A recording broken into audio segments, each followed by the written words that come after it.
You could. I went into a place, bombed a train, and anyone could come out there and fucking attack me. Okay, I get hit with a bat, I get stabbed up, or I can find someone and evict their shit, or a cop can lock me up, or a cop can beat me up, then lock me up. You know what I mean? I know Dr. Revolt from the hardcore scene, because he used to come down to Coney Island High. You know what I mean? All these dudes know about punk rock hardcore, the Beastie Boys, everyone. You know what I mean? Nats, Gavin from Absolution. He's an old graffiti writer. He used to write Nats 1, Risk. Graffiti was like the world's sickest game with the most contestants ever. People always consider graffiti to be like black urban art, which to a degree it is, but some of your best, most artistic writers were Caucasian. Back in the day when people used to have rotary phones, it wasn't any big thing it was a big thing, but it wasn't uncommon to have someone calling your house and harassing your family. And, it was like, and it was really funny. And a lot of times it would go toe to toe. It would happen a couple times. And there was like, for toe to toe beefs, honestly, I can't say anyone has outdone Ezek, because Ezek would just, toe to toe. He's like, let's meet here. Let's do this. It's the New York Hardcore Chronicles live. Worldwide live. Sponsored by New York Hardcore Comics, The Organic Grill, the Texas Silver Rush, Chain Reaction Records and Skateboards, Your Core Hardcore fan page, and DTFM Vinyl Distro. What's going on? I am happy to see you, my friend. I am. It is Sunday shout out day. So start shouting them out. Ain't no doubt about it. Can't live without it. Valentine's Day. Hey, I want to start out by saying that Sid isn't going to be on the show today.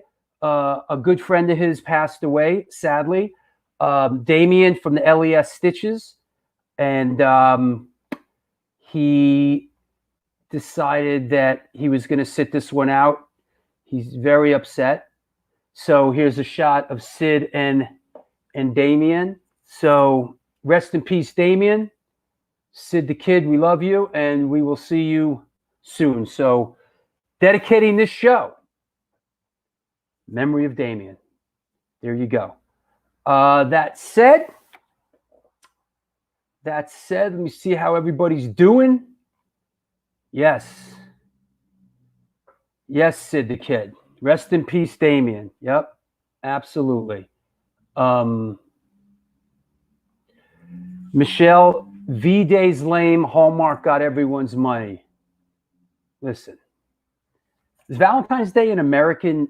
Is it a holiday? No, it's not a holiday. It's like, what's up, Maddie in Copenhagen? Hope you're well. What's happening, Angelique in Florida? What's up, May in London? Come on now. What's up, Adrian in Bremen, Germany? All the gang's all here. What's up, Lenny? I hope you got your wife in check on Valentine's Day, bro. She's ragging already in the chat room. Come on, man. Yep. Roses are red, violets are blue. Here's another great show with Drew and the crew. Wow, you're a poet, bro. You're a poet. Now you got to show it. Hey, Ann, haven't seen you in a while. Wow. Hey, Gavin, I know you're out there. There's our friend Ann. All right. Ann in Antwerp. All right. That's cool. Yeah. Rest in peace, Damien. That said, want to mention a couple of upcoming shows.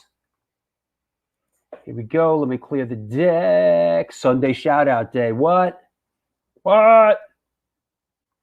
Yep. It's a yuppa. Coming up. Yes, Charlie, I grew my winter beard back. This is true. Nice to see you, Charlie. Hey, I've been reading your stuff. I've been reading your articles, Charlie. They've been great. Charlie Crespo, thanks for stopping by, man. What's up, John Harmon? And we're glad you're back. Yo, Ann Mays, I got to shout out Ann Mays, one of the first supporters of this show. Thank you so much. Ray Hogan, can't wait for Gavin. This has the makings of an epic. All right. It's epic, man. They're all epic. It's an epic life. Coming up, there will be no show this Wednesday. Don't be scared. No show this Wednesday. We're coming back a week from today with Joe from Wisdom in Chains. That is Sunday, February 21st. Gavin, there is a private chat room. If you need to send me a message privately. He's posting up signs and stuff. I can't read it. It's too small. There's a separate private chat, it's called. Oh, there you go. Who the fuck is Drew Stone? I got it, bro. Why are you trying to throw me off my game? Okay. A week from today is Joe from Wisdom in Chains. Then a week from then, Sunday, February 25th, is Chris D from The Flesh Eaters. Author, actor, real interesting LA dude. He was there. He remixed Walk Among Us and The Germs. This dude has an incredible history of the early punk and hardcore scene. Wednesday, March 3rd, from Life of Agony. We're going to continue our Life of Agony role with Joey Z. He also did some time in Carnivore. Brooklyn guy. Should be a great show. Then Sunday, March 7th, you saw him in my film, Who the Fuck Is That Guy? The Fabulous Journey of Michael Lago. You've seen him in Metal Church, but did you know he was also in the early punk band, The Lewd? So here we go with Kurt Vanderhoof. That said, Gavin, stop trying to throw me off my game, bro. What's going on with the hardcore shutterbug? Come on, dude.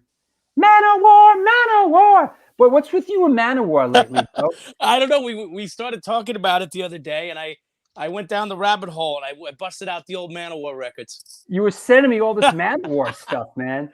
Yeah, but you beat everything with the photo, though. Oh, wait, hold on. My Manowar photo? Yeah. Hold on. Where's my Manowar photo? Manowar? Where is Manowar? Manowar. Why is it not coming up? Mano. Happy Valentine's Day, everybody. Yeah, man. How come my Manowar stuff's not coming up? What's going on? It's a good question. Come on, I gotta find this picture. Actually, Howie Abrams posted some Manowar the other day too. Am I spelling it wrong? M-A-N-E? M-A-N-A? M-A-N-O. Oh. Oh. Manowar. I cannot find it. I'm bummed. That's all right. Another day we will. No, I cannot take no. He won't be defeated. Where the fuck is my Manowar? Did I spell it with an I? No. Man of. Man at. I'm bummed. All right, enough. Life has to go on. That's right. Speaking of Manowar, okay, let's do photo of the day, all right? Absolutely. Let's have some fun with this, gang. Wrong answers only, please. Here we go. Photo of the day. Boom. There you go. Photo of the day. Let's hear it. All right. Let's hear it. Manowar. Oh. Is it Devo? Is it Razzle? No, it's not Razzle. Close. No. Is it Slayer? You know what? That's Is a it tough Slayer? one. Right. Early Slayer. Is it the Backstreet Boys? I think the Backstreet Boys are heavier. Is it Agnostic Front? Garth Brooks really let himself go. Is it Roger and Vinny? Is it Alice Cooper and Bon Jovi? Is it John Lovett on lead vocals? Is it Onyx? Is it Joan Jett performing I Love Rock and Roll with Britney Spears? That's kind of twisted as I look at that picture. Listen, we decided on this one because we thought it would bring some laughs. Exactly. It's Steel Panther. Is it SSD Control? Good one, Billy. Is it the gluten-free motherfuckers? Someone has to use that. All right, name. this is good, D. Is it Charlie Sheen and Heather Locklear? That's good. That's funny. Funny, not funny? Funny. Is it the Weavers? All right. TSOL. At one point. Hey, you know what? I got to shout out Arnulfo. Yes. Right? I got to shout out Arnulfo from Chacho's Tacos. Bro, I'm wearing your shirt, dude. I'm wearing your shirt. There you go. It's a knockoff on the Agnostic Front thing. That's Chacho's Tacos in Corpus Christi, Texas. All right? Arnulfo, thank you, bro. Thank you for sending me the shirt. Anyway, back to picture, back to photo of the day. Is it Uniform Choice? Is it Aerosmith? Is it Green Day? Is it Flock of Seagulls? There we go. Is it the original Is it the original Pantera? Some of these are closer than they think. Is it Evan Seinfeld's new band? Oof. All right. Evan Seinfeld's it, man. All right. Wait. All right. Okay. Let's go with the right answers now. Right. What do you got? Is it Suicidal Tendencies? Is it Metallica? Is it Metallica? All right. Right answers only here. Is it? I feel like I'm going in slow motion today.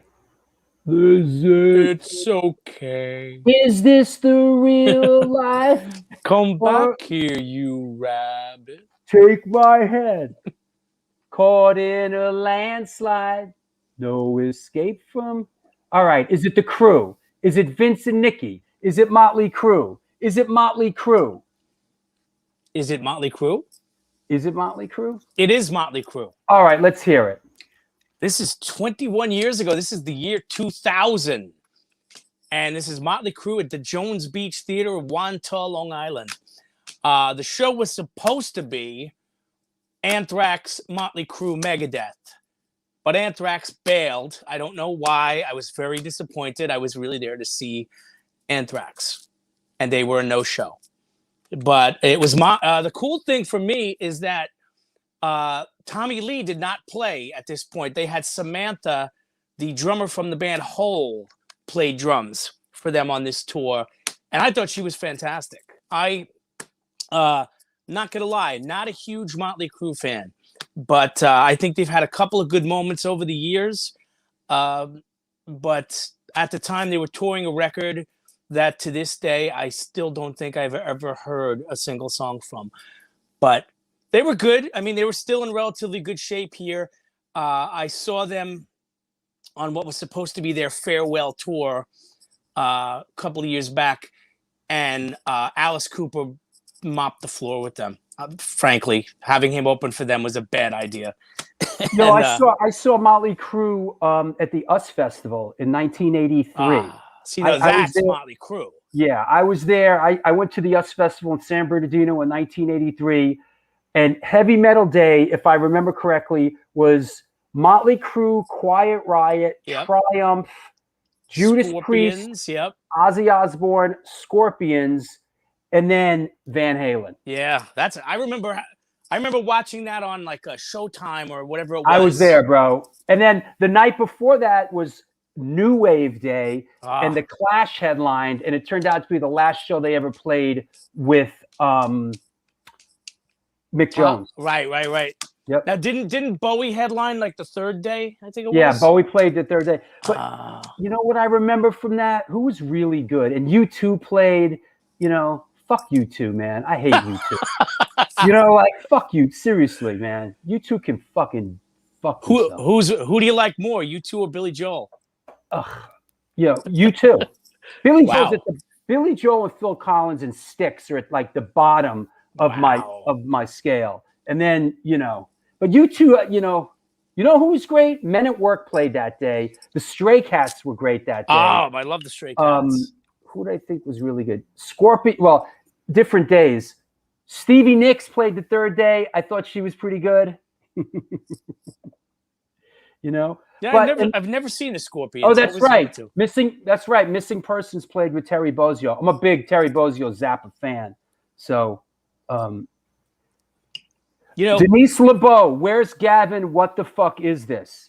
Oh, wow. I'm sorry, Denise.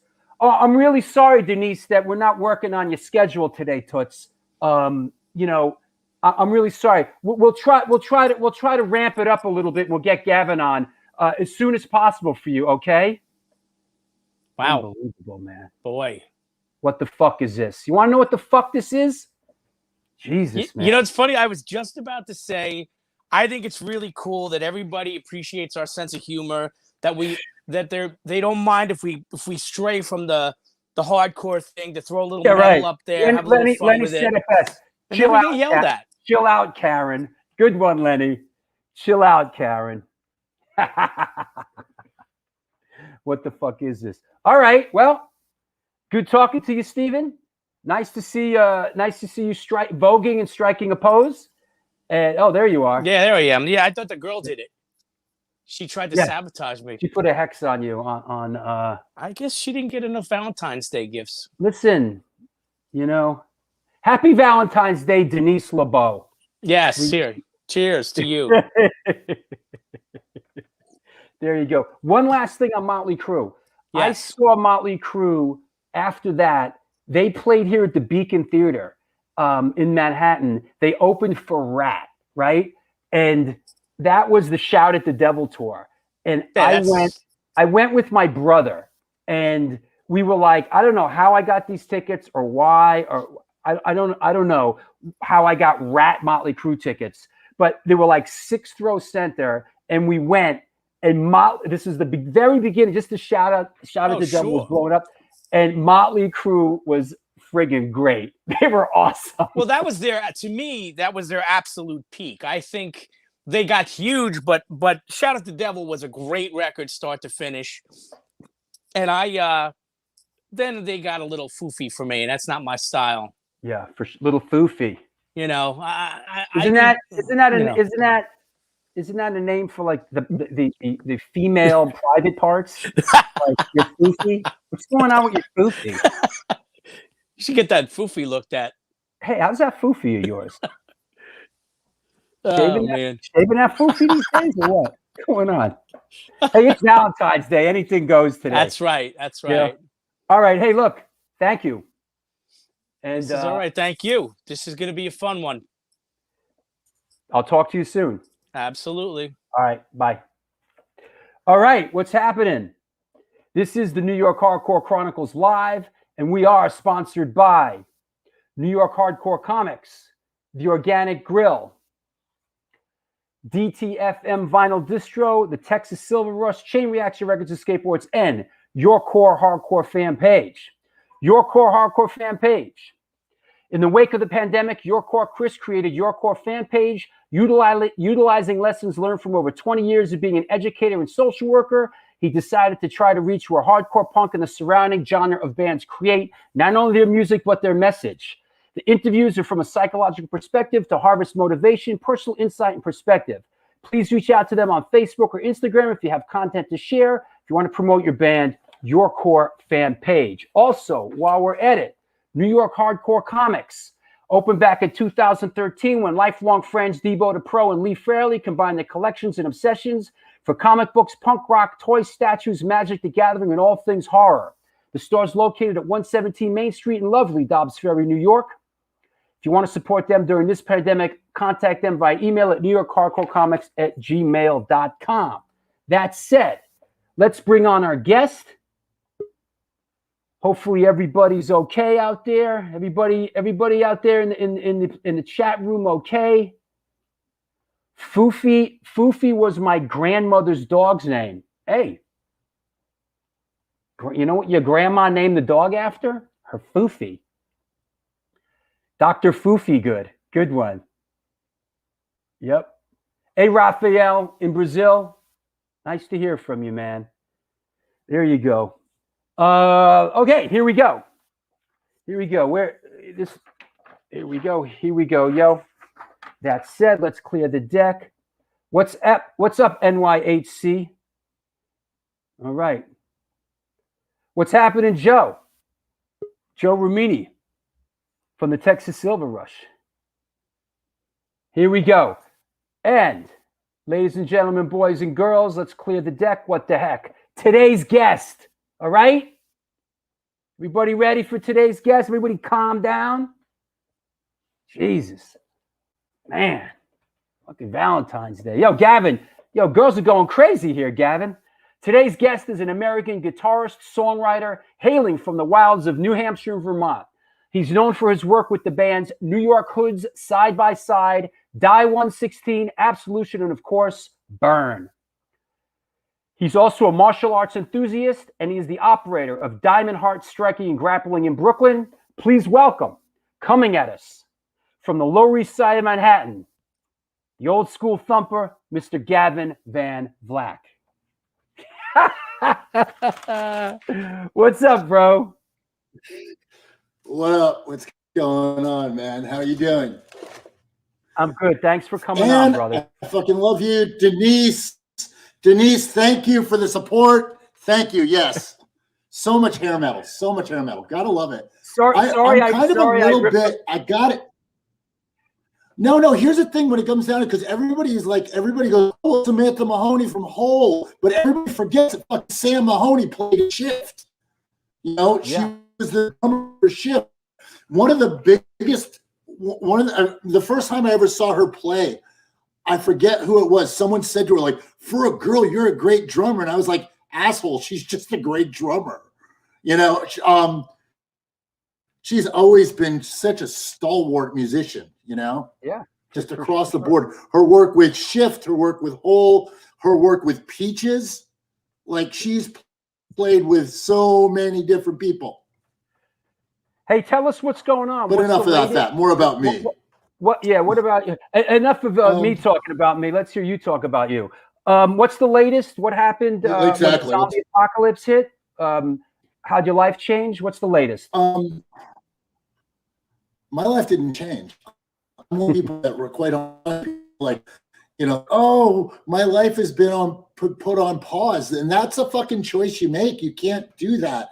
I know that, like, I mean, take case in point, Ann Mace. We were in contact through part of the way through the pandemic, because I don't go pandemic because I'm one of those like, oh, scamdemic, ... I have as much information as anybody else, and I know as little as everybody else does. I'm just trying to be safe myself, keep my friends and my community safe. But we were talking about, you know, the whole martial arts online platform, because she was coming to the Diamond Heart classes. And I mean, she's she's kind of been running, she's using our Zoom platform to run her classes right now. And anybody has a chance to like jump into one of her classes, do so. She's a dynamite instructor.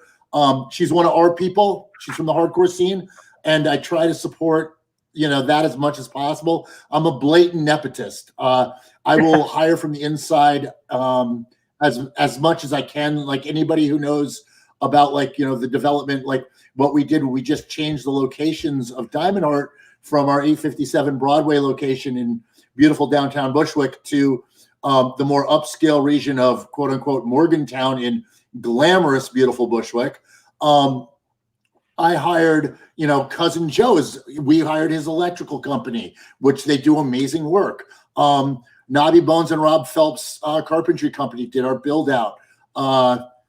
Just, you know, like everybody that we hired from the inside, because I'm very much, you know, a believer in that whole FUBU concept, for us, by us. And, you know, I think that we've made a group of massively talented people, you know, and I think that should be utilized. You know, right on. The community's fucking awesome in that aspect. Also, if I'm going to pay out money to have something done right, I want to pay out money to my fucking friends. Okay, today's show is going to be a challenge, my friends, as you can see. Hey, tell us about how you came up. You you know, how music come into your life? Were you in a musical family, and why did you gravitate to guitar? I wouldn't say my mom loved music. My mom played a little bit of guitar. Anybody who knows me knows my dad wasn't really around, wasn't really present. My oldest sister, I jokingly say, was the man of the house because she worked 3 jobs to put herself through college and help support the family. We all had jobs, but my oldest sister, Donna, really fucking, she went above and beyond. And it's funny because we don't share the same father, but I refuse to use the term half sister because she's never shown me anything that even resembled half love. She was like, and people that know me well know that, like, she was my best man at my wedding when I got married. Oh wow. She's always been there for me. It was like she's just a stand-up person straight across the board.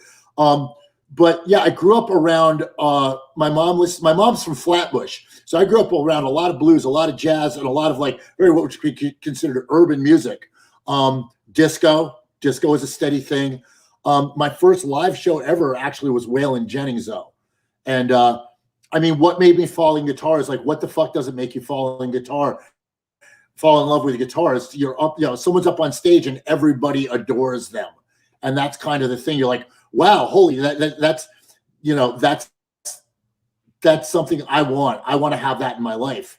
And, I think we all kind of, it was less the Jeff Beck kind of like instrumentation and musicianship than it was more like the ceremony of let's say something like a Kiss, where it's like, wow, it's this fantastic thing, and it's like this event, and that's what music really, when it first comes across, music's that event. Like whether it's like the Ramones or Kiss or Black Sabbath or anything like that, there's to want to be part of that. I hope I'm not getting too fucking heady on this. To me, is what right. it is.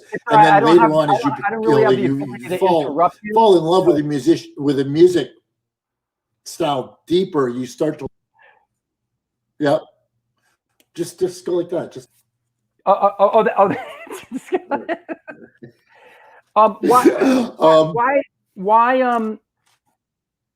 how did hardcore come into your life, and what was the first hardcore music that you saw? First hardcore music I saw was, they were college punk bands at Castleton State College. Because as kids we used to go, I was really into metal. Like it was like Black Sabbath and anything really guitar laden. So the only place you could get that kind of stuff was the local independent record store near the nearest college. And then we found out that like if you wanted to get closer to that, you go to the radio station. So we were like these little fucking like preteen street urchins, or we weren't even street urchins because it's a country town. We were like road urchins and hanging around this college radio station, and we turned on this like X and the Spiz and the Sex Pistols and I haven't heard that to me that was it was all kind of like it had that same urgency that the metal did. A lot of my friends who were into metal didn't like it because it wasn't as evil, and I didn't care so much about the evil aspect of it as it was like it was urgent. And then you hear stuff like Black Flag and Circle Jerks and the Ramones, and there's that guitar aspect. That's one thing about like hardcore and punk rock, with a few exceptions. A lot of it was really, really guitar driven music, and as a guitarist, it's just like it. Like, wow, I can do this. And you're kind of, you're almost as upfront as the singer is. Absolutely. Which I think psychologically gets into that whole, like, need for attention, which, it's, like I said, I come from a household that put fun back in dysfunctional, so to speak. So it was kind of, you kind of, like I was a latchkey kid. So you're kind of craving that kind of attention. and you start to like be like, oh well, you know, if I learn to play guitar, then, you know, I will have something special about me, you know. What walk us through a little bit, like when you came to New York City, how did you fall in, and was the New York Hoods the first like hardcore band you played with? The New York Hoods was the first hardcore band I played with. I played with a bunch of other little projects, like as like little known, like myself and Carl from Corrosion Conformity had done a project early on after he was out of seizure, and like I'd done a bunch of other things that just never really got off the ground. And then I was in Some Records, and there was a flyer for a band, needed a bassist, and I was like, oh fuck it, you know, I was like a kid who was sleeping on park benches and like living on a skateboard. So obviously I got a lot of fucking time. Is my cat behind me? It's my cat. My cat has no respect for me. I had nothing, like any other hardcore kid at that era, had nothing but time. So it was kind of like, and it was kind of interesting too, because that was the whole Giant Studios era of the New York hardcore scene, which I think is something that is, oh my God, that's a Washington. I love that photo. Standing behind me is Hugh Graham, who did a shitload of early posters, like a lot of the side-by-side posters, like that Billy didn't do. He did a lot of artwork. He did a lot of the early Shut Skates artwork. It's funny because this kid. Let me ask you something. Yeah. What's in your hand? Is that it looks like, is that a New York hardcore shield? What is that in your hand? No, that is the best street weapon ever made. It's called the Dogtown Stonefish. It's a skateboard. Oh, it's a skateboard. Oh, it's a skateboard. Yeah. With New York hardcore on that it. was, okay, I got it. Yeah, that was one. That was the best. One of the best. Next to a chain belt as a hardcore kid, one of the best weapons you can get a hold of. That's great. Yeah. Yeah, and yeah, that was in Washington Square Park. Yeah, it's right there, man. Our beloved Washington you might Square know. Park. Yeah, you might remember JP Lund. He was in one of the whole Washington Square Park crew. He just passed away recently of leukemia. I found out about it because Chemo Hing, who is another person from that era. Well, Chemo, like, I remember. Him and JP were like Chemo, I remember, yeah. And like Gina from Gina from the Lunachicks and all that whole crew. Kind of, you know, that was the whole Washington Square Park family as it was. And I didn't think about it until recently about how there was like the top. Yeah. Go on. Well, we moved down here. My mom wanted to move back to the city because we had family in like Long Island and in Brooklyn, and she wanted to be closer to them. So we kind of moved down to we'd moved down to Pitt Street for a little while, which was really fucked up. And then we ended up moving up to Brooklyn. And then my oldest sister, who had basically set up shop up in Westchester and got in a house, was like, you know, my mom was really struggling to hold it down and be a mom, and she was sick with cancer. And my sister was like, you need to, you know, pulled in the reins, which is like, you guys need to come up here. So we went up there and lived in Mount Kisco, which was interesting because I went from a really, really rural setting to a very, very urban setting, and then into a really, really suburban setting. And it was a lot of fucking culture shock really fucking quick. And it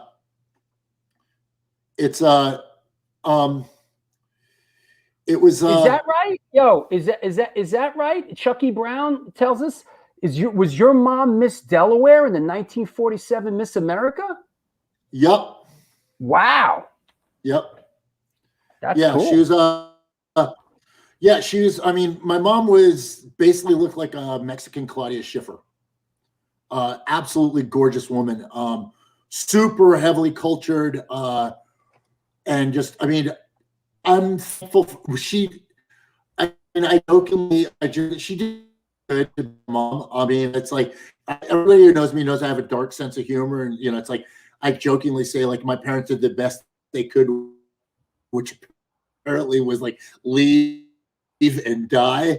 But my mom did the best she could with what little she had to, you know, raise 3 kids. You know, it's like I have my two older sisters and myself. Well, you know, my two older sisters hand me down sucked. You know, as a kid growing up, and I kind of grew up to be really, really, and I think it's what made me able to assimilate into street culture is that I was really independent. I was like 6, 7 years old hunting, you know, in the woods with a 20 gauge shotgun.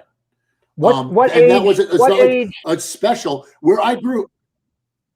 What age did you find yourself in the Lower East Side? How old? 13, 14, 15? 13 years old. No, 13 under supervision, 15 without. Yeah. Right. But even then at 15 without. Go ahead.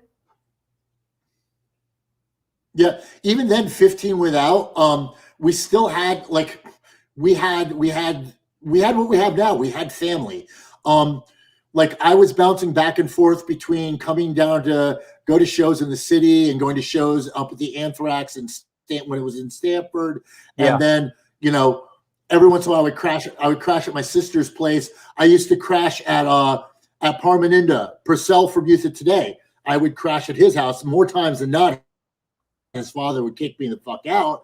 But, you know, Parmaninda, John has always been like one of those friends that has been there for me. You know, he's a good dude. It's odd because me, Raghunath, and Parmaninda, like, he's a great dude. I mean, our karma is always so fucking intertwined to where we'll fall apart. We won't see each other for years, but then we'll end up back in the same cycles.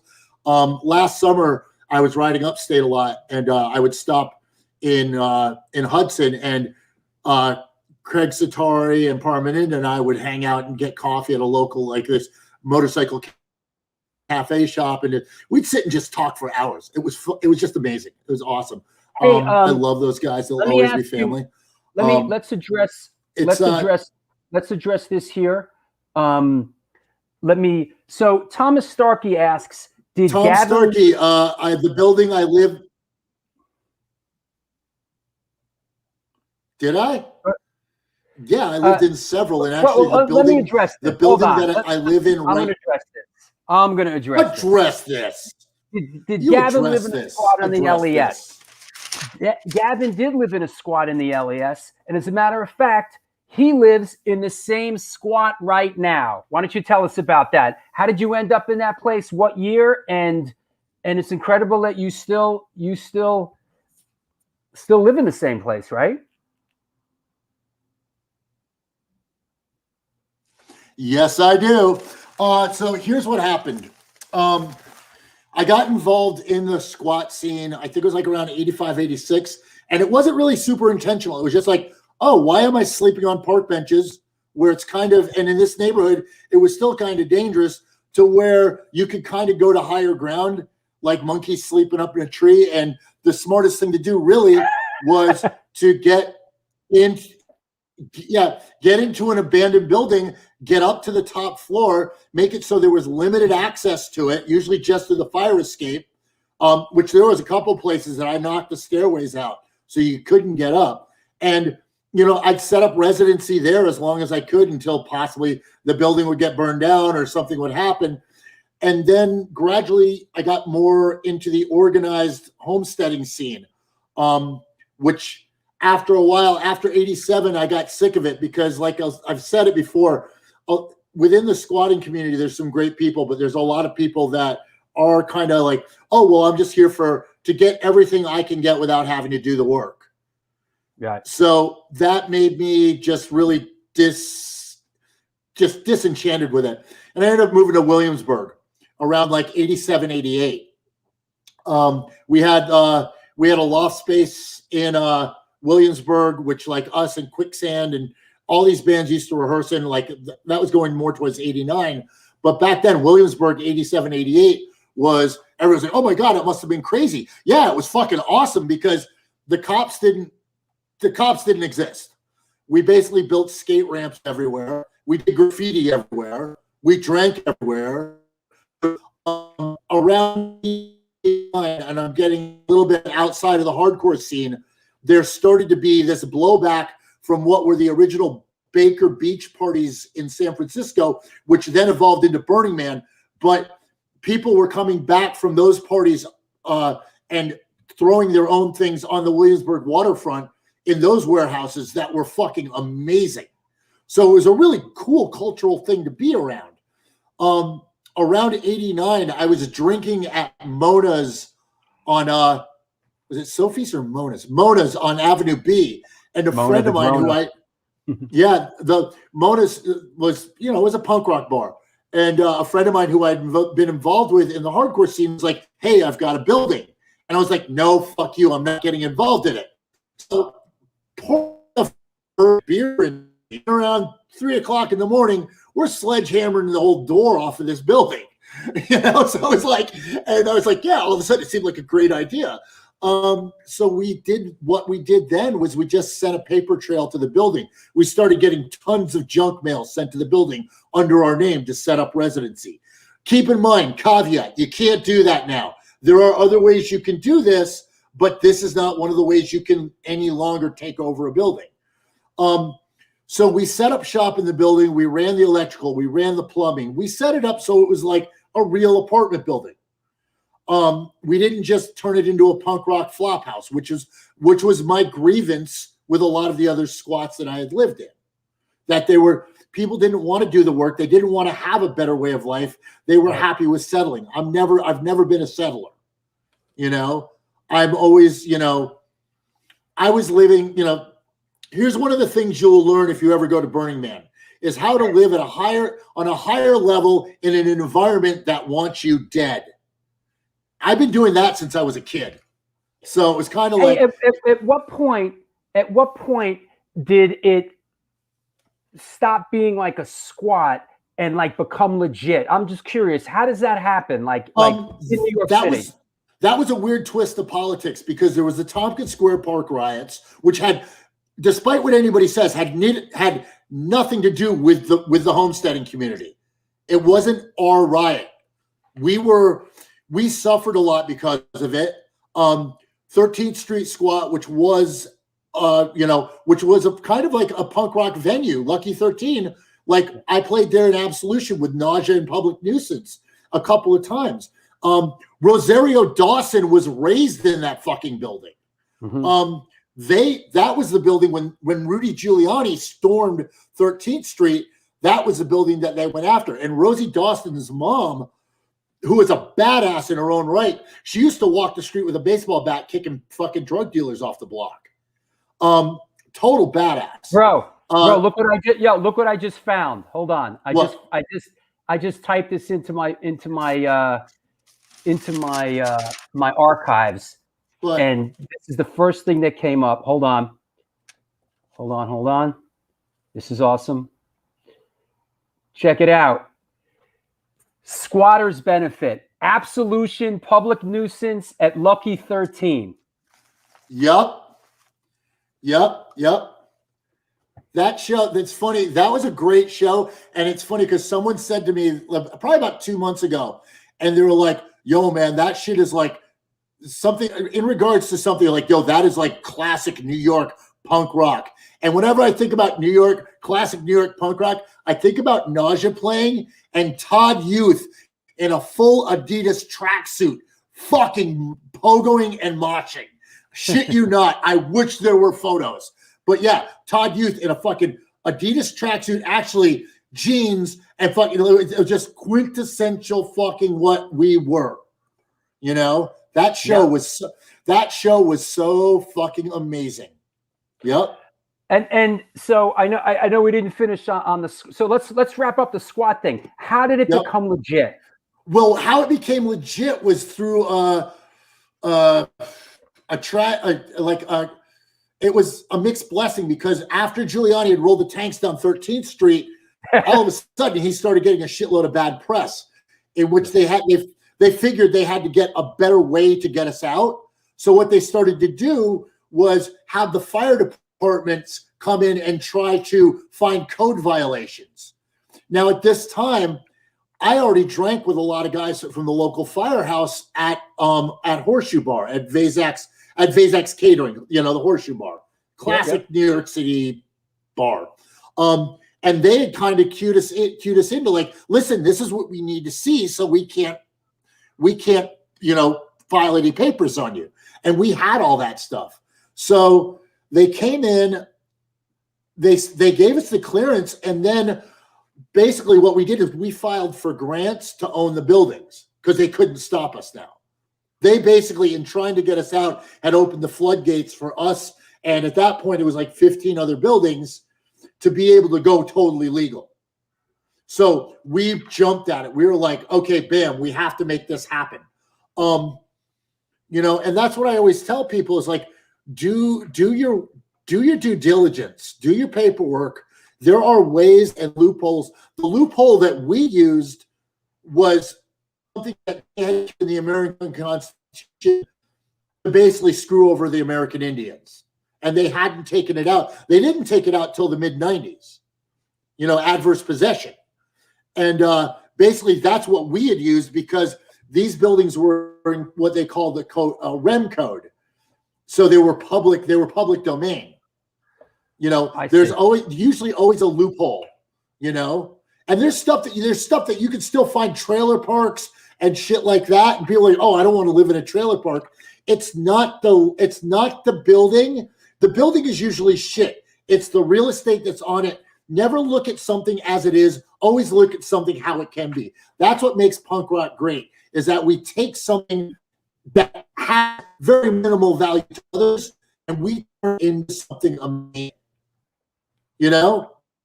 We took 3 chords and turned them into awesome songs.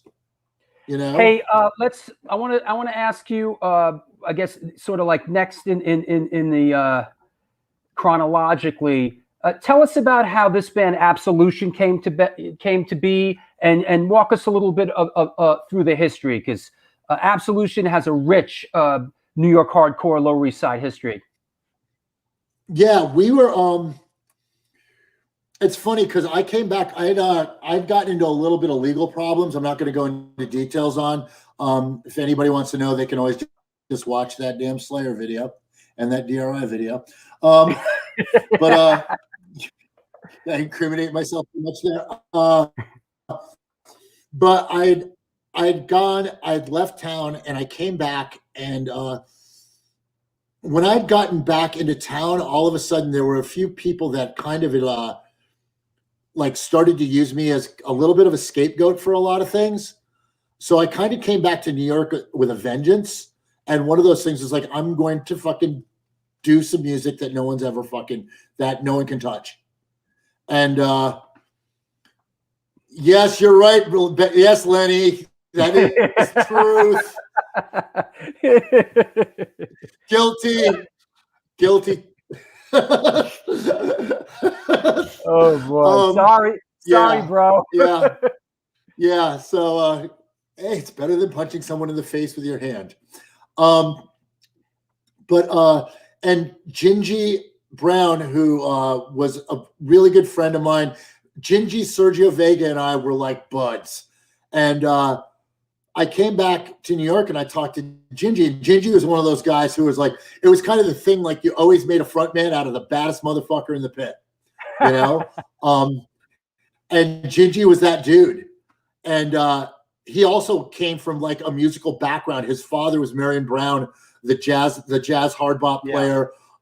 He grew up in Whitlock in the Bronx and grew up in Zulu Nation. Like, it's like, for us, like in truth, hardcore is more than just about punk rock, but it's about street culture. So for me, hardcore and hip hop, there's never been 2 musical styles that have blended together really better, or in quite all honesty, have ever been incorporated in other musical styles, be it like, EDM dance music to country to metal, those two styles of music have had such an influence. But we had talked about doing music, and Alan Peters had just recently left. He was in Agnostic Front, and I'd known Alan from before I had left town, and I talked with him. And Greg Johnston was the roommates with Brian Peters, Brian was the singer for School of Violence at the time, and the guys from School of Violence were friends of mine. So we all met, and I was like, and it was funny because we started to rehearse in School of Violence's rehearsal space, and we went to it like it was a full-time job. We were rehearsing 4 to 5 days a week, 3 to 4 hour sessions, and writing and writing and writing and creating and creating. And Sick of It All gave us our first break for a live show. Like Lou and Pete were like, hey, you know, you guys are our friends. Why don't you guys go up and just do 3 songs before we play? And nobody knew it was going to happen. And we went up. Hold on. I might have that. Is that this one? We weren't even supposed to be on the bill. Underdog CBGBs? No. No. We weren't even. That's a later show. We went on totally like we weren't. Nobody knew. They knew who we were because it was Gavin and Gingy, because we were known people, and we went up, and the reaction was just fucking insane. And then we basically just kind of became that band who was like, if you got a show, throw us on. If you can fit us into the backseat of a Volkswagen, we will play. And that's like we played That's the spirit. That was it. We played Tompkins Square Park Band Shell. We played Lucky 13. We played any venue we could, Cheris Music Hall. We played any venue we could go to. We would play the Anthrax like it was our fucking rehearsal place. The Sheridan Brothers, anytime we could get there to play, we would play. I mean, and that, if you think about it, at that point in music, that's what made all those bands so good in the A7 days, if you think about it, is that they had nothing to do but play at A7. So it was like they were getting constant play. They were getting up and playing as often. And that's one of the things, whether it's music, whether it's comedy, whether it's any performance thing, nothing beats the actual application of doing the art. Like you can sit and work in your sketchbook. You can sketch in your black book all day long, but until you put that shit actually on a wall or on a train, you're not truly applying it, And I like to talk that way now because, go ahead. No, go ahead. No, I was gonna veer into the graffiti thing, but let's stay on this. Let's go. Let's stay the course, brother. Right. Let's get through Absolution. So let's stick. Yeah, go ahead. Yeah. Stick. All right. Well, Absolution had a big tie-in with graffiti because both, a lot of our friends wrote graffiti. Like, a lot of people are familiar with Hush from Sports Crew. He and I did the early Absolution pieces, which we were doing like, big fucking block letter Absolution pieces in like Connecticut, Jersey, Manhattan, Brooklyn, Queens. And, but that was one of those things that always, graffiti made sense in hardcore. That was our message. That's how we got our message across. And it was like, and we weren't the first to do it. Niels Wampum, he was writing way before, Paris. Paris was writing, back in the day. Like there have been writers in, what? Oh, Mackie, yeah. Mackie was fucking all city king, Yeah, I mean, graffiti and New York hardcore have always been hand in hand. They've always been hand in hand. I was so fucked up when I did that piece. My God, yeah. That was in the old Williamsburg. That's in the Williamsburg waterfront. Yeah. That was like I think 9 o'clock in the friggin' morning too. We were just on a bender. But that was like me. It's what's come up a couple times and is that, just looking back now, is that there was a time there in the 80s when kind of New York hardcore and hip hop were kind of running neck and neck. They were both, underground music, movements. And people look back at hip hop now because it's huge. But I remember, you remember, there was a point where hardcore was almost bigger than hip hop in New York. Yeah, no, absolutely. But here's the thing about it is you got to look at it. I mean, yeah, hip hop is worldwide, but I mean, God, this is such a weird, and you have to understand country music in a way to understand it. And it's something that Waylon Jennings said is, are you sure Hank would have done it this way? And if you look at hip hop now and you look at like I would say, are you sure Kool Herc would have done it this way? And if you look at hardcore now, because quite honestly, we've got a lot of kids that are super successful from the hardcore scene. Zach De La Roche, Roy Mayorga, okay? Yep. Jean-Marc Betchel, who I played in Pry with. These two of the guys from Stone Sour. Stone Sour is dominantly made up of old hardcore kids playing butt rock. Granted, it's not our music, but it has an influence, like pretty much like a lot of the guys right now that are in the lineup of Ministry come from the hardcore scene. Yep. We are out there, and it's just like hip hop right now. I have a friend of mine who is great case in point. A friend of mine who grew up in the Virginia Beach hardcore scene. He's Cardi B's A&R person. We're out there. We're fucking out there. I like this photo.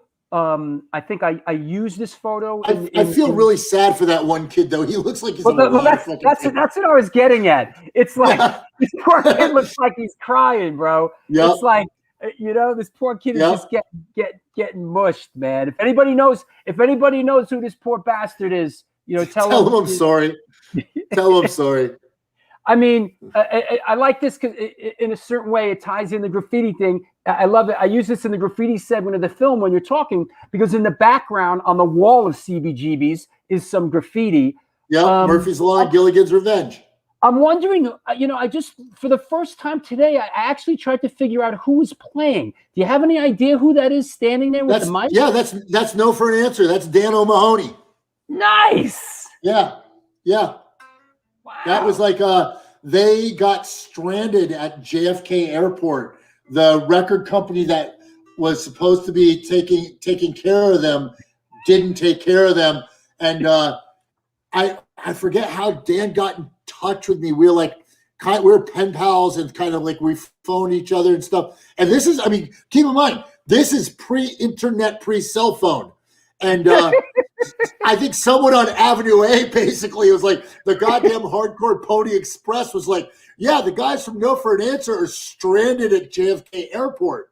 Wow. And, I pulled of a minivan and got out there to pick them up and make that happen for, get them to the show. But yeah, the label that they were working with at the time kind of oops, forgot to have them picked up, That's an awesome shot, man. Really. It was a great shot. Yeah. But yeah, it's like, I think hardcore is, it's weird to say because like I said, the influence is there, and it may not be purist hardcore. It may not be like, let's say, The Abused or Black Flag or anything like that, but the influence is there. If you look at bands that okay, let's take Gwen Stefani, which no doubt was they were a Huntington Beach kind of ska band. Mm-hmm. But she got all of her, man. That band worked hard. Yeah, but here's the thing, and a lot of people don't know this, is that she took a lot of her, when she ran with that kind of punk rock girl appeal, the person she kind of stole that from was Theo from the Lunachicks, because the Lunachicks went out with them, and she studied Theo. And Theo is one of those people that has always had not just musical talent, but fucking aesthetic. And she can understand this shit. And, a lot of what Gwen Stefani, and I'm not going to take away from Gwen Stefani because I think she's a great woman. She's done some really fucking cool shit. She's a hero to a lot of girls, and I'm good with that. But a lot of people don't look at the genius that she employed to make that aesthetic happen for her, which was Theo. Say it, as Hoyer would say. Say it. I will. Here's the thing. I'm not worried. I'm not in this for a popularity contest. I'm not, so I will, I am.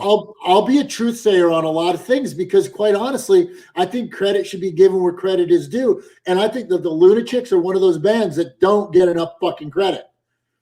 I think that they were actually supposed to come back and play a couple of shows when this whole thing hit. They were actually going out. Yeah, right? Yeah, it might happen. I sponsor thank Chris Enriquez, thank you very much. You're totally right. They like Gina Volpe, none of them. All those Gina Volpe is fucking amazing guitarist. I hold her on the level that I hold Vic Venom from Nausea. They're like amazing fucking musicians that don't get the credit they deserve. I hear you on Vic Venom, bro. Yeah. Vic Venom. Yeah. I think both are like, so hey, I got to shout out Chris Enriquez. Thanks for stopping by, brother. Nice to see you. Yeah, it's I think that the Lunachicks were people like, oh, they're a rock band. So is X. So are the Adolescents. All we did, the attitude is pure punk though. Those those ladies fucking did it. And like I said, here's the thing. If I was trying to politic this hard, I would walk a very fucking like, oh, well, I don't want to piss this person off. I don't want to piss that person off. I'm not looking to get famous off this shit. That doesn't matter to me. When I came off the last European tour and I kind of like, I went to a good friend of mine who's pretty thick in the music business. And he's like, you got to release something because you need to stay relevant. I'm relevant to my fucking cat and my dog. That's what matters. I'm relevant to the members at my facility. And my job there isn't to be some kind of like guru. My job there is to facilitate a fucking awesome experience. And that's all my fucking job was as a musician, was on stage, was to facilitate an awesome experience. My job is not to be looked at as some kind of person, because I wear this thing around my fucking neck that I know anything. What's that? This is something that stopped me from shooting myself. What's that, an SG you're playing? Is that an SG? Yeah, I love SGs. Why are you Les Paul purists going to get all pissed off at me again? Come on, guys. Come on, guys. That's where I'm leading you, bro. Come on, guys. Come on, man. Come on, be a little guitar fluid, man. Come on, your fingers want to touch it. Fingers want to touch it. Lenny Bernard, shut up. Lenny Bernard, shut up. Lenny's like on his keyboard right now going. Hey, listen. Hey, I got to shout out some sponsors. So let me go deal with that. Let me do a couple things, and we'll be back in a minute, okay? Sure, love it.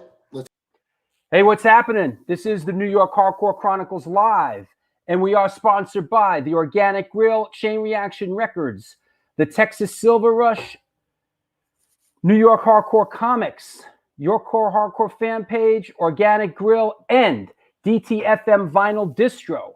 DTM Vinyl Distro is a record store that specializes in underground music, punk, ska, hardcore metal, and more.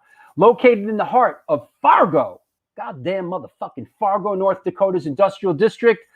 Shop in person or online at www.dtfmvinyldistro.com, where the motto is it, what's the Manowar thing? Is it this? What's the Manowar symbol? Is that it? What's up, Josh? What's happening, man? Hey, Sign of the hammer. I'm bringing you on a moment's notice. Hold on. This is Josh from Chain React. It's this, right? Yeah, the sign of the hammer. Hey, man, how are you, brother? Doing all right. Thawing out. It's a big 3. Hey, wait. Can I do an intro for you? Can I do an intro for you? Yeah, sure. Ladies and gentlemen, Chain Reaction Records and Skateboards, located in Lakewood, Colorado, is the Rocky Mountain headquarters for all things punk, hardcore, and metal. Established in 2014, they have the largest selection of records, CDs, shirts, stickers, patches, and accessories between Chicago and Los Angeles. From the pit to the ditch, they've got your back. Get in touch with them at www.chainreactions.com. And with us, our good friend, Josh. What's happening? Thawing out. It's a big 3 degrees out here. Denver, man. How's the air, brother? The air is polluted and frozen. So Denver kind of sits in a pocket when it gets really cold like this. it doesn't push the pollution out. So it just gets, the sky just gets browner and browner. You got the brown cloud. Hey, look what I got in the mail, man. Oh yeah, sick. Yeah. We can compare. Here's mine. Tell us about this release. You tell us about this release. I mean, of course, End of Hope is our friend Davey Gunner, formerly of Kraut. They're on the A7 upcoming comp. Tell us about this new release you got. Yeah, so this is really cool, and it all comes back to this show. And I may have briefly mentioned it before, but I guess it was back in April one day. I was just folding laundry, and it's like, I want to listen to a podcast or something, and found this. You were live. It was on. So I put on the New York Hardcore Chronicles, and Davey Gunner was on that day, and they played a little bit of End of Hope. They're like, oh, that it caught my attention. Like, that's a cool sound. That's a fresh sound. Those are guys using their influences to move forward. And so I went on their Bandcamp page, and there wasn't any vinyl, so I ordered the disc, and I'd be cruising around playing it in my truck and stuff, and different people ask, well, who is this? Who is this? And I was End of Hope, Davey Gunner, and people just kept asking me, well, do they have vinyl? Do they have vinyl? I'm like, no, they don't. And I had a couple of other friends that ordered the disc, and I don't know, we were just in conversation, and somebody was like, you guys should put that out, or maybe I said, we should put that out or something. And my brother and I started talking, and then I just shot those guys a note, and I said, yeah, let's do it. Cool. It took how many did you print up? So we did 300. So learn that the hard way. It's better to go with a smaller pressing and sell out and have to repress, than to sit on boxes of records for the next few years. Absolutely, man. Yeah, it's not the 1980s anymore. We're not going to move 3,000 units, 5,000 units or something. Even in the 90s, you could still do that. Hey, with this A7 thing, this A7 compilation that's coming out. Let me put up this. What do you got? Green vinyl? Yeah. Why's mine? What color is mine? It should be green. They're all green. Oh yeah, mine's green. Yeah. Oh, mine's green too. All right. So this thing, you do a smaller run. It's on green vinyl. When we sell out of them, we'll go back and talk. Do we want to do another pressing? If we do another pressing, put it on another color. Hey, we got this A7 Back to the New York Hardcore Roots compilation coming out, and we gotta get you some copies out there, man. For sure, we'll definitely want copies of that. Maybe we should talk, connect you with Pitchfork. Maybe we'll do like a special color just for you guys. Oh, that'd be freaking sick. Yeah, we were talking about that. So, yeah. Hell yeah. Yeah, man. That's what I'm talking about. Yeah, and End of Hope is on there, and a bunch of the gang, Crazy Eddie, and that's really Parade, cool. and that's pretty exciting. For sure. Yeah, I grabbed a couple other things I was going to show off today. This one's relevant to today's episode. This is the CD version. We still have a couple of copies of the CD in the shop. Obviously, the cassette, super hard to get. It was put on. It was dumped on vinyl a few years ago, and we had those in the shop. I didn't grab one at the time. Bad move on my part. So when we got the discs in a couple months ago, I made sure I grabbed one of the discs. And then some new stuff. What's that? Safe, Unselfish. This one's on yellow vinyl. I think it was pressed on a few different colors, but these guys are actually from Germany, but have a real late 80s, early 90s New York hardcore kind of youth crew sound. They're straight edge. I think they may also be Krishna. Hey, you're getting a nice shout out from May in London. She loves your accent is awesome. Dude, somebody told me that the other day. Like your accent. Or my daughter's like, hey Dad, one of my friends said something. My accent. I don't have an accent. What kind of accent do I have? Listen, I don't have an accent either, bro. I was like, wait, what kind of accent do we have in Denver? I don't know. I think maybe we do. Is that Roddy? Is that Roddy Piper back there? Yeah, within arm's reach, we got Roddy Piper, we've got Ace Frehley, we got the talking Ozzy Osbourne doll over here. You push his stomach and he starts singing "Bark at the Moon." Yeah, I'm at home. Right. Yeah, I'm at home, so I'm surrounded with all my toys. And hey, man, listen, thanks, bro. Thanks for coming on, and thanks for being a sponsor of the show, man. You're one of my most cherished sponsors, man. I love. Absolutely, man. I'm really stoked, really honored, and I just love being able to work with you and to Hope and just keep it all going. It's all extended family, we're 2,000 miles apart, but I want to mention somebody was asking about where to get the record. www.chainreactionrecords.com is where you yep, go there. Go to our Facebook page, our Big Cartel page. I set up a Big Cartel site just a couple months ago. So it's chainreactionrecords.bigcartel.com. So you can grab it there. All right, brother. Hey, I'll talk to you soon, man. Take care. Take care. Well, there you go. Josh from Chain Reaction. Of course, this is the New York Hardcore Chronicles Live. Our guest today is Gavin Van Vlack from Absolution and Burn. We're going to bring him back on in a minute. I want to mention real quick that this Saturday, I am doing this event. This Saturday, I'm doing this event on Gimme Metal. This is a cool thing they asked me to do, and I will be doing it. On Gimme Metal this Saturday, February 20th, there is a free screening of the New York Hardcore Chronicles film. It is free. If it's free, it's for me. What you do on your communication devices, you download the Gimme Metal app, and then you could watch the film for free. I'm going to be in the chat room doing a running commentary of the film, and then afterwards I'm doing a Q&A. But before that, I'm doing a 2-hour hardcore DJ set. We all watch this fucking show. I never get to play any music because I get flagged for copyright violation. This is a great opportunity for me to play a lot of the music that influenced me as a juvenile delinquent and still inspires me to this day. So for 2 hours on Saturday, February 20th, I'm doing this hardcore DJ set.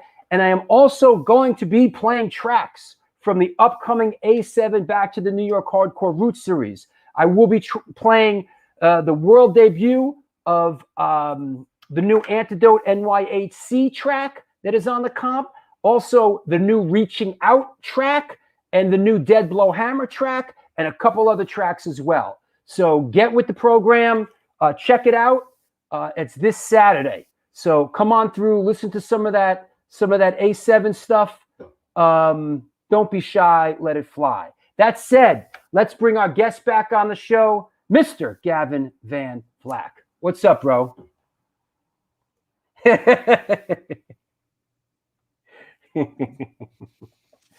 What's up? I love that woman. She is always a joy. She's one of those people great. like her and Ann Mays when you're in Europe. Like they're just people that fucking, you can't wait to see. Yeah, to just so what do we have? Let's talk about. Let me veer off into. We got to talk about Burn a little bit. Let's talk about how Absolution came kind of to an end, and how Burn got rolling, and give us a little Burn. Absolution came to an end. It was kind of weird because we had really hit a peak at a point where we had done some membership changes. We had brought in John Crichton from Life's Blood and Sergio Vega, who had played with Collapse. And we did a couple shows, and it was interesting because the sound was where I thought it should be going, but then all of a sudden there were some decisions that were made in the band that I didn't agree with. I was just like, no, this isn't cool. It was stuff that I just wasn't in the head to negotiate and try to navigate through. And I was like, no, what? Fuck this. It's becoming more about one thing and less about another, and I wanted to get after the other. So I kind of I left the band. I was like, I'm done, and I started. Thank you, Chris Enriquez. I started kind of throwing some ideas around. The first person I had actually talked to, because Beyond had just recently broken up, was Alan Cage. And I had known Chaka from like skateboarding and like, you know, from shows, because he was one of those kids. And I known Alex Napak from, he had played with a bunch of, you know, Pressure Release and a bunch of other bands. So we were like, hey, well, let's try to put this together. And we were coming at it from some really different angles of influence, where there was a lot more, I think, of we were hauling in a lot more outside influences, where with Absolution, it was really, you could tell it was like there was a lot of Discharge and Crucifix, and you know, and like, you know, that's what we were doing. Wherefore with Burn, we were trying to do something a little bit different. I wanted to have the option of just different guitar tones and different sounds and different feels. And that's where that kind of took up.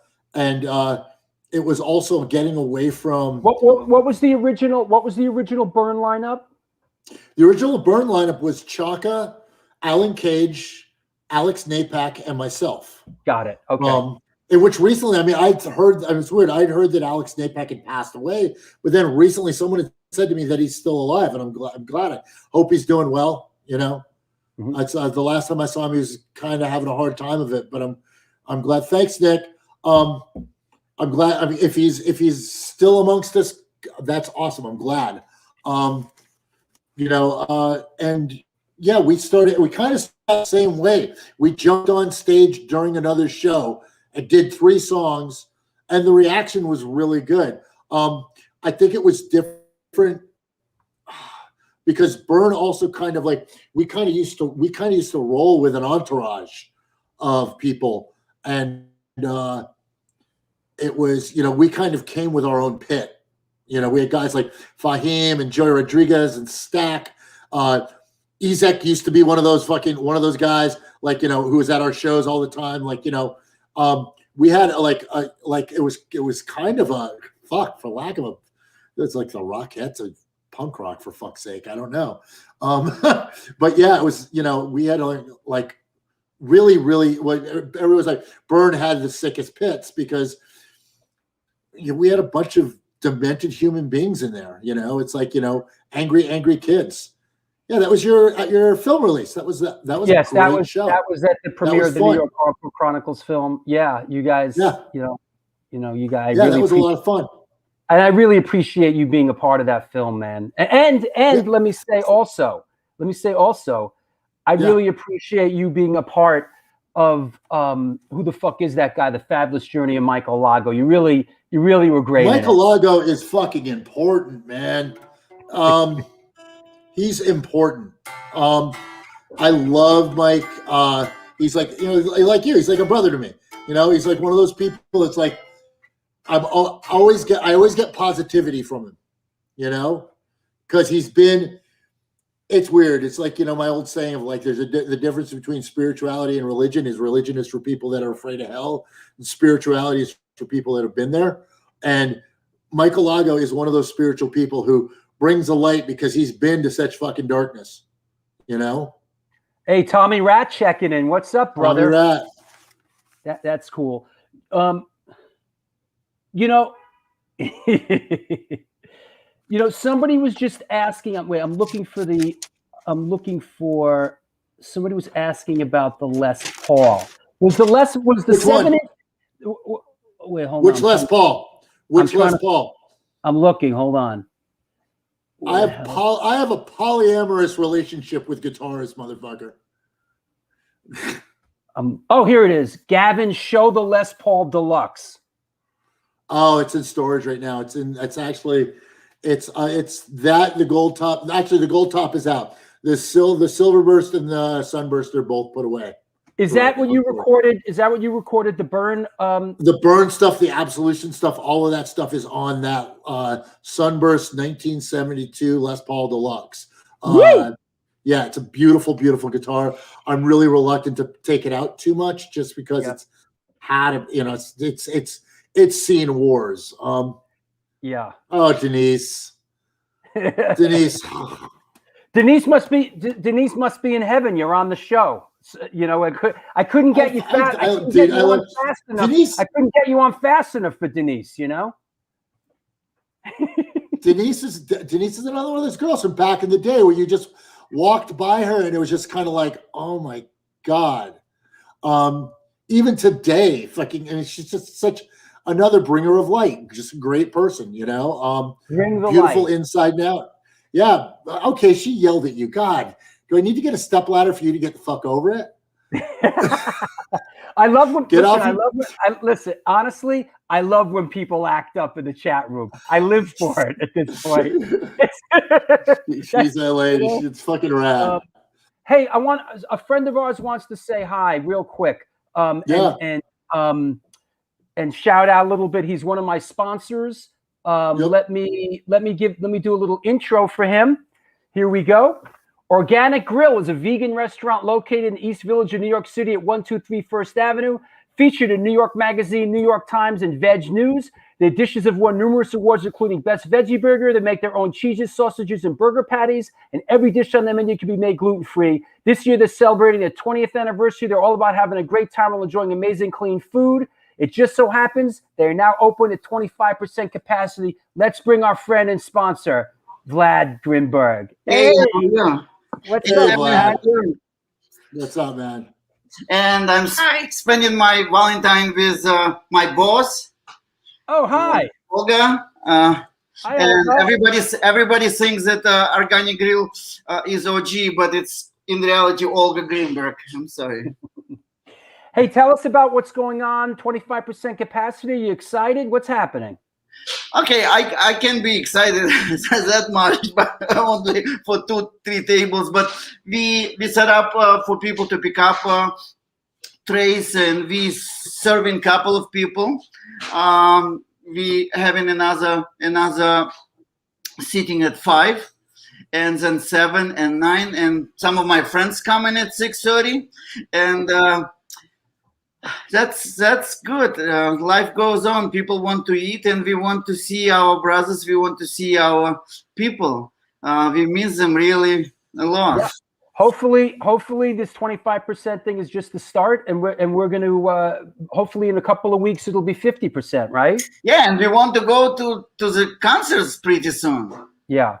Who doesn't want to see Gavin play? Yeah, absolutely. Well, it's my business. I mean, I might actually be over there.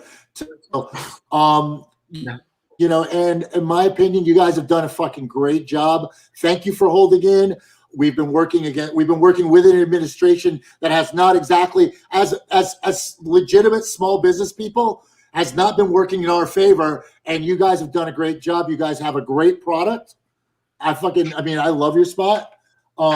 Thank you so much for still being in the neighborhood. And my God, I saw pictures of your gym. Holy moly, you've done amazing work, huh? I have an awesome team of people. Cousin Joe's electrical squad came in. They did all our work, electrical. Rob Phelps and Nobby Bones, shout outs to those guys because they came in and blew the doors off of what it was for carpentry. They went way above and beyond. It's like night and day. Unbelievable work. Well, it was funny because when we first loaded the gear in there, my coaches were all looking at me like, "You actually think you can get this up in a week?" And the one thing that I came away from Burning Man was like, "Fucking get it done." And I was like, "Yeah, we will be running classes in a week," and we were. And that's the whole thing. Like right now, as far as small businesses go, we'll dig in our fucking heels, and we're gonna fucking make all you motherfuckers who are saying, "Oh, New York, it's done." Move the fuck out, make room for people who are fucking problem solvers. It's that simple. If you can't solve the problem, you're not the person that we need on our side right now. Because right now we need fucking entrepreneurs and fucking problem solvers. Definitely. We have enough demagogues. We should have people who know Absolutely. how to work and keeps their words. And Gavin keeps his word. He says it's gonna be done, it's gonna be done. Yep. Hey, Drew, I want to to ask somebody who is going to have the best question for Gavin today. Get a $25 gift certificate for Organic Grill. So whoever Is that right? ask the best question, please. Listen, don't treat my people too well, bro. You gotta keep them sort of. I gotta hold them down. They're like animals. Gotta keep them hungry. So all right. So what are you saying? So but they're such cute animals. Best question today gets a 25% gift certificate. Best question to Gavin gets 25, and you decide. Oh, geez, thanks, bro. All right. Yeah, I want you to get some enemies. Everybody loves you so much. I know, right? Not everybody. Rick to life doesn't seem to like me. Hey, Vlad, we love you, man. Thank you so much. Thank you very much. We'll talk to you soon. Take care. Thanks for hanging in thanks for hanging in with me, Gavin, with that. Hey,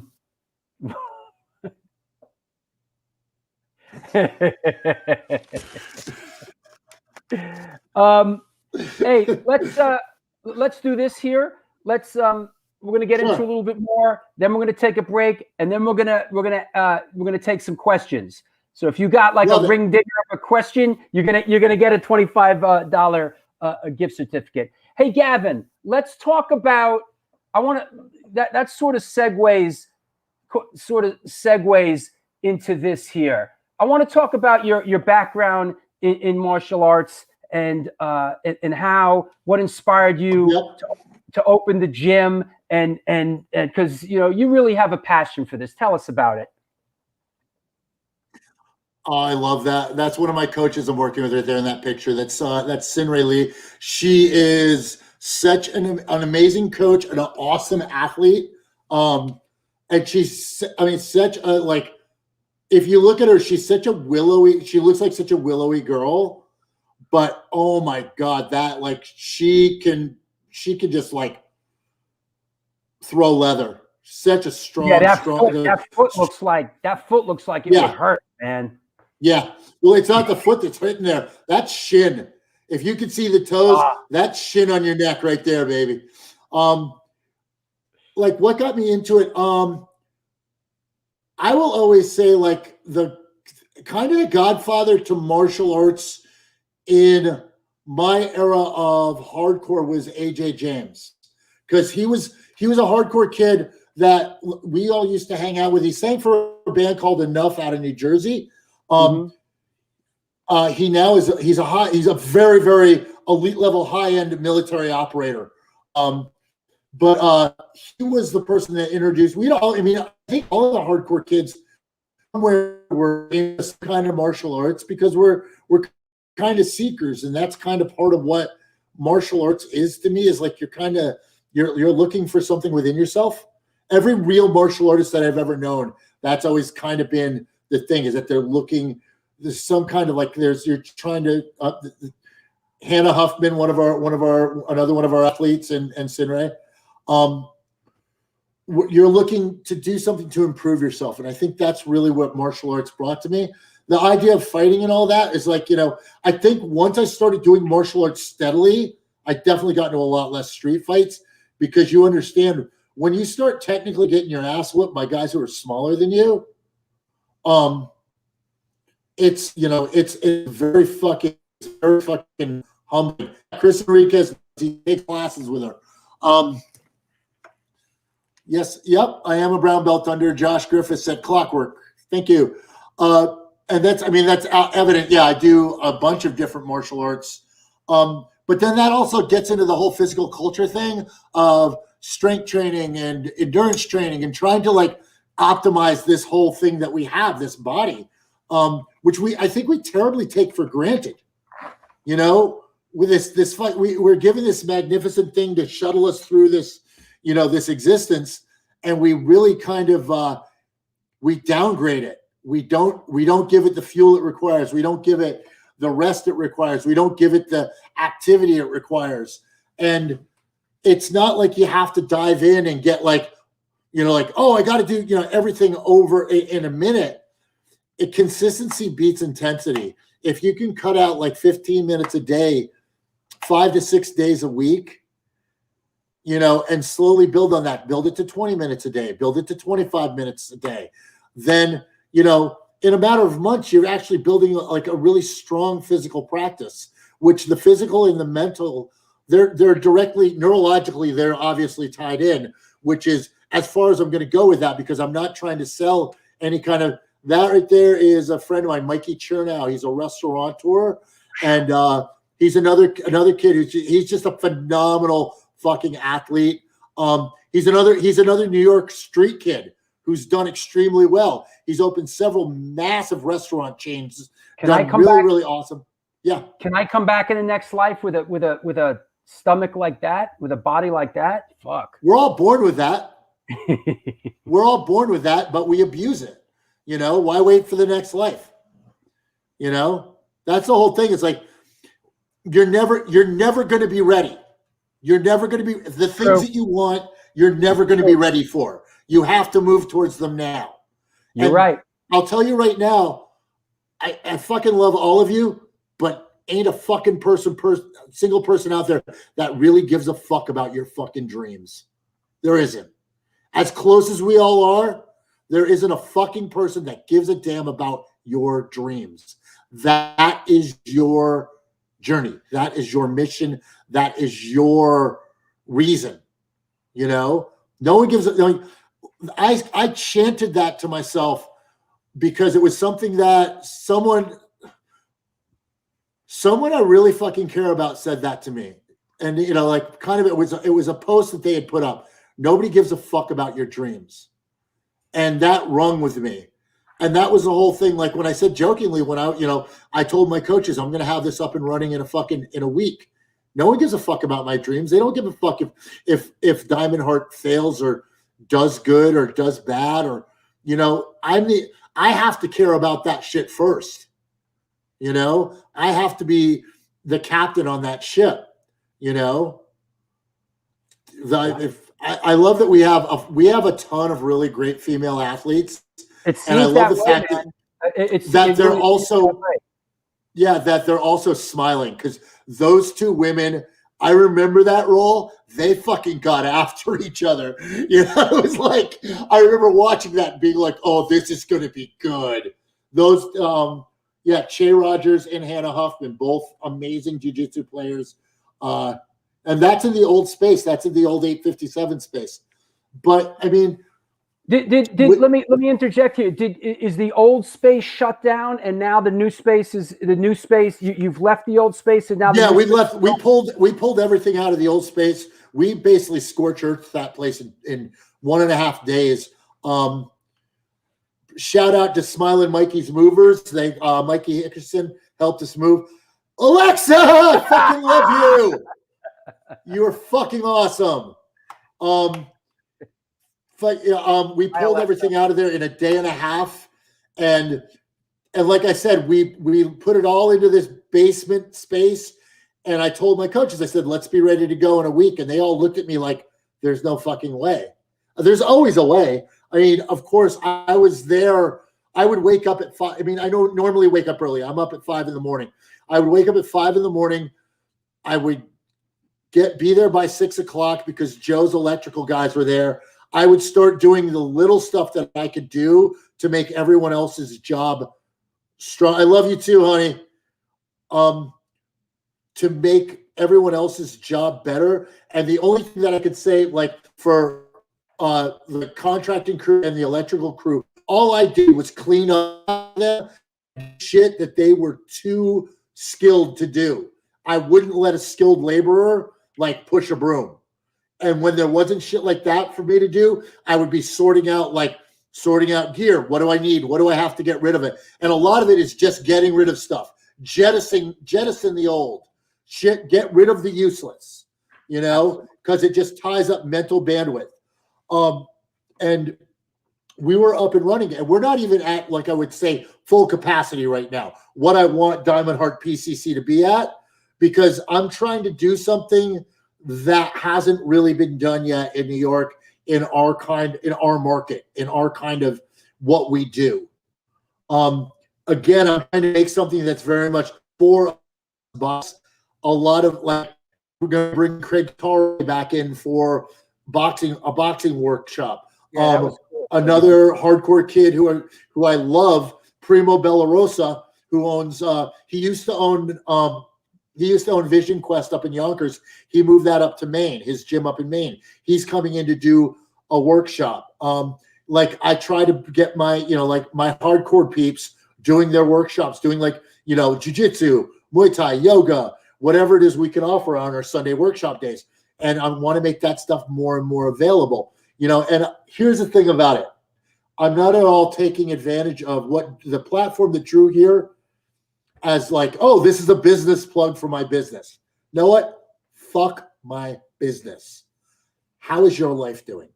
That's what I want to know. Because you know what? Wherever the fuck you are, I don't give a fuck. Find your pack. Find the people that are into the physical culture that you want to do. Whether it's Muay Thai, whether it's hiking, whether it's rock climbing, whether it's yoga. Find your fucking tribe. Find your people. If you can't, reach out to me at my Gmail account, physicalculturecollective@gmail. Okay? I'll try to help and research and help you find people that are into what you're into. Because right now, the one thing that we're coming out of is we're coming out of a pandemic that really went after people that were already on the precipice of being sick. All I'm doing now at 53 years old, I'm just trying to stave off all-cause mortality. That's why I still do jiu-jitsu. That's why I still do Muay Thai. That's why I suck at yoga as much as I can. My strength training, all of that stuff is based around, like I'm way beyond the point of like, yeah, when you're done, wear your body out. No, when they fucking burn me, before they put me into the kiln to burn me, I want whoever's doing it to look at this body and be like, oh man, there's still a couple good miles left on this fucking thing. I want to be 93 years old, 103 years old. I'm looking to, because the longer I can be around and influence people in a positive way, to my knowledge, that's the closest I'm ever going to get to any kind of immortality. I'm not smart enough to tell you whether God exists or not. There's people out there within our scene that are much more brilliant than I am that will tell you that.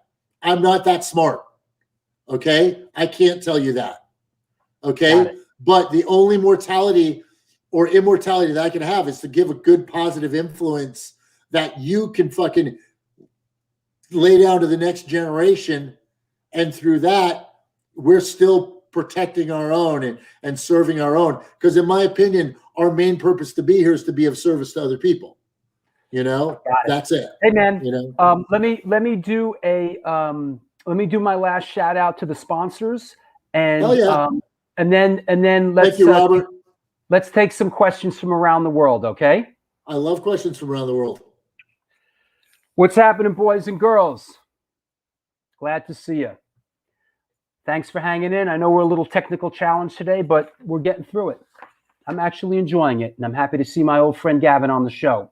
This is the New York Hardcore Chronicles Live, and we are sponsored by New York Hardcore Comics, Chain Reaction Records and Skateboards, Your Core Hardcore Fan Page, The Organic Grill, DTFM Vinyl Distro, and Joe Ramini and the Texas Silver Rush. The Texas Silver Rush is a jewelry design firm and boutique store located in the birthplace of the Texas country music scene in Fredericksburg, Texas. They specialize in working with musicians in all music genres to design and create unique one-off pieces, as well as the styling for stage album covers, promo photos, and social media exposure. Their client list includes Rock and Roll Hall of Famers Greg Rollet, Ringo Starr, and of course, Agnostic Front.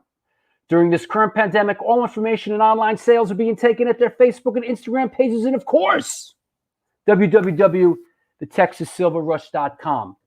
Also, want to mention if anybody's out there coming around for the first time or anybody's been lurking and they want to come in from the cold, there is a Patreon page.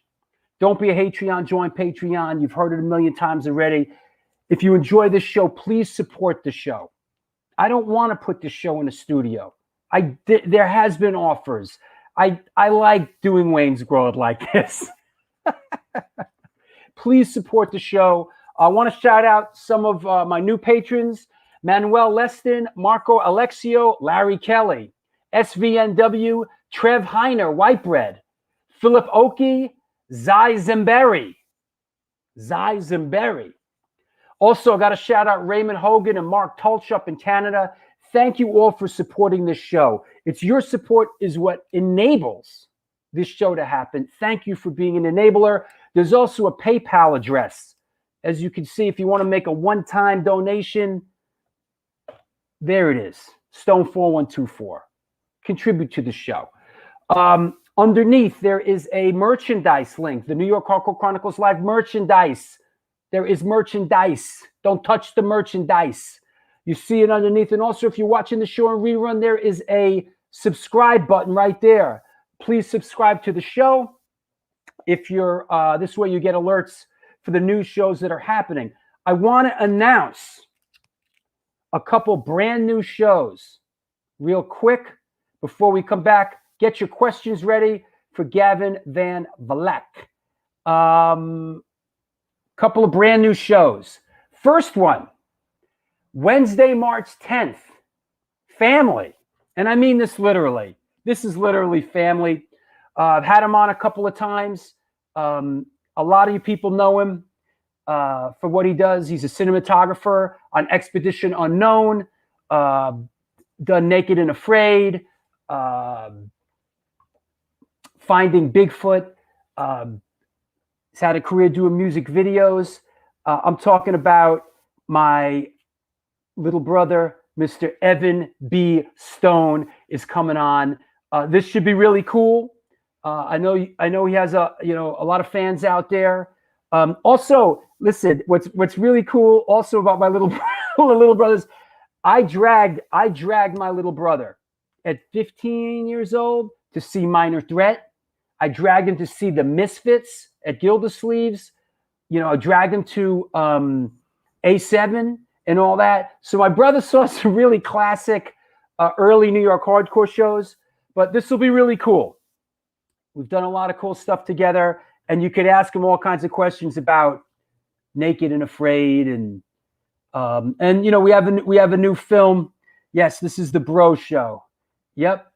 So that said, Evan B. Stone, by popular demand. Maybe I'll even bring Arnie on as well, March 10th. Also, Sunday, March 14th. This is a show. Guy's name has come up many, many times during the 100 and whatever episodes that we've done. Guy's had an incredible career as an A&R guy. I'm talking about Mike Gitter.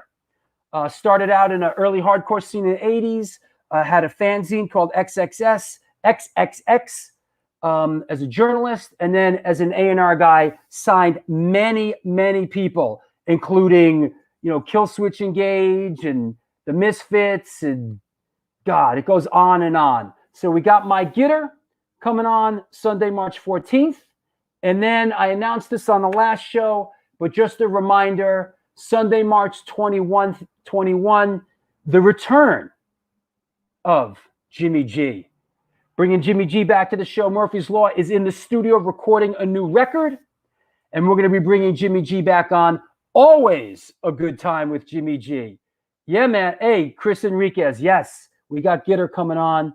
Laura Zeitlin, how you doing? Happy Valentine's Day to you too. Jimmy the Gent is coming on. So those are a couple of the shows that are coming up. Don't be scared. I appreciate. Listen, I'm happy. I'm a happy guy. The show's doing. You know what happened? I'll tell you about something crazy that happened the other day. We did the show with Igor from Sepultura like 2 weeks ago, and I noticed yesterday, like, the numbers in YouTube were like off the chart. You got there's all of a sudden the show has all of a sudden thousands and thousands of views like yesterday. I'm like, what the hell is this?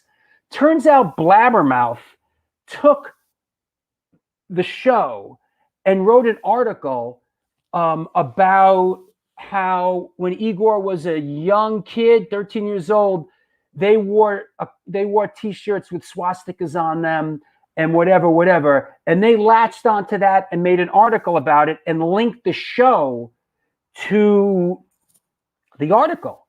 So all of a sudden, it's blowing up, and people are talking about how they were into swastikas and this and that.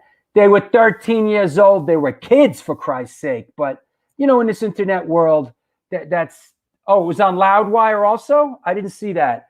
So all of a sudden, the friggin' Igor show, which, by the way, Facebook won a chapel because I played 2 videos and they shut down the live feed on Facebook when we were doing it live. So the only way you could see it was on YouTube. All of a sudden, the friggin' show is like the 5th most viewed show I've ever done. It's getting like 100 views an hour. So yeah, it was kind of weird. But listen, I think that's what happens. And Igor's a great guy, and I stand by him. He's a friend. We all do dumb stuff when we were kids. I'm saying Igor's my friend. He wore swastikas. He wore a shirt with a swastika when he was 13. I'm Jewish. Igor's my friend. That's what's up. So that said, that was correct. What is the most viewed show I have done? The most viewed show we have done, my friend, the most viewed show we've ever done is the first Danny Diablo show that we ever did when he was going on with that beef with Trapped or whatever. That was very early in the pandemic. That show is like off the hook, like, I don't know, like almost 20,000 views. So there you go. Those fucks prowl conversations. Loudwire is bad. Hey, listen, it's crazy. Clickbait for, yeah, it's okay. I mean, I hope Igor's not upset about it, But that said, I think everything's covered. We're going to bring our guests back on. Let's please post some questions.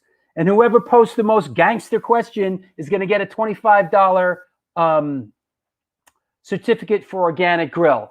I covered everything. Hey, we do Super Chat also. If you have a burning desire, a burning question, please don't be shy. Spend a couple bucks to a Super Chat. I mentioned the End of Hope record. I mentioned the Gimme Metal show. Yo, you got to tune in on the Gimme Metal show on Saturday. I think I covered everything else. New patrons, the shows. I want to shout out Lori Dawn, Daisha, and everybody, all the women of the pit on Facebook. I want to wish you and everybody, all the other gals out there, a happy Valentine's Day. Okay? Happy Valentine's Day from Drew Stone. All right? Also, I want to shout out one of my staunchest supporters. I love this guy, Upstate Rick. And the New York Hardcore Chronicles live comments crew page. Thank you so much. That said, here we go. Let's bring our guest, Gavin Van Vlack, back on the show, and let's take some questions. Hey, bro. Hey, what's up? First, before we start, Michelle Monona, reach out to me at my Gmail account at The Physical Culture. I might have one of our coaches actually lives right near you, and he's going to be opening a facility.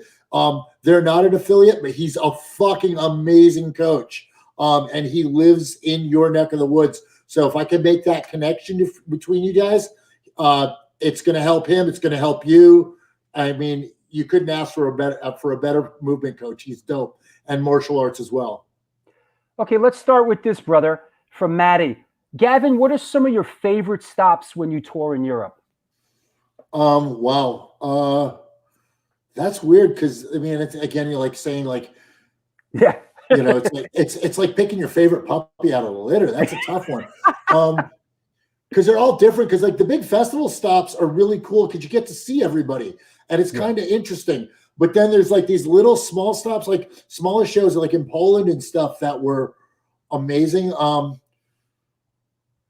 God, that is really tough. I mean, I got to be honest, London is always awesome because the people there, fucking mayhem's there. What the fuck are you going to, you can't bitch about that. And then just playing in London is always a fun time. Berlin is one of my favorite cities in the fucking world. Artistically and ballistically. I just think it's firing on all cylinders. It's got so much going on. I like Copenhagen. We played there played there in the last tour. It was great. They all have great qualities. It's tough to like pick that one because then people also are going to get butthurt. Like, you don't like my town. No, there's certain places that I will be blatant about, like, and most of them are in America. Like, I really don't want to play Amarillo, Texas again. There's some spots that, like, I'm sorry, Amarillo, I'm sorry, but it's the London show was insane. Yeah, it was fucking amazing. All right, here we go. Keeping it moving. This is from Hoya Rock. And he says, ask Gavin if he wants to join my new band with Chaka and Izak called Head, Head.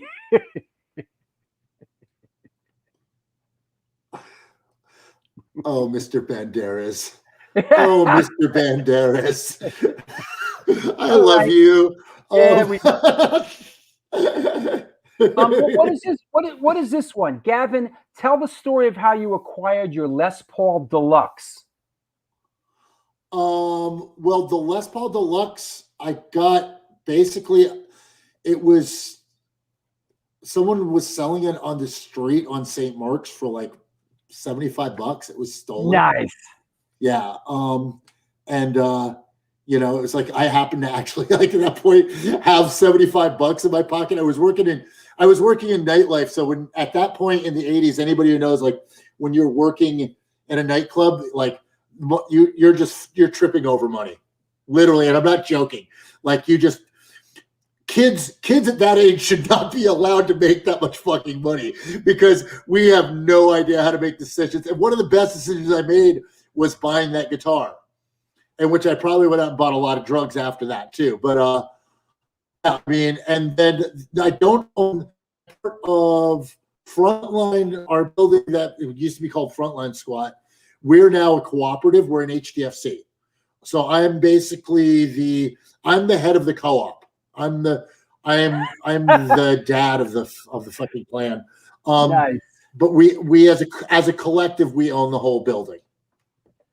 Here's this is a good question. Yo, Christopher, this might qualify you for the certificate.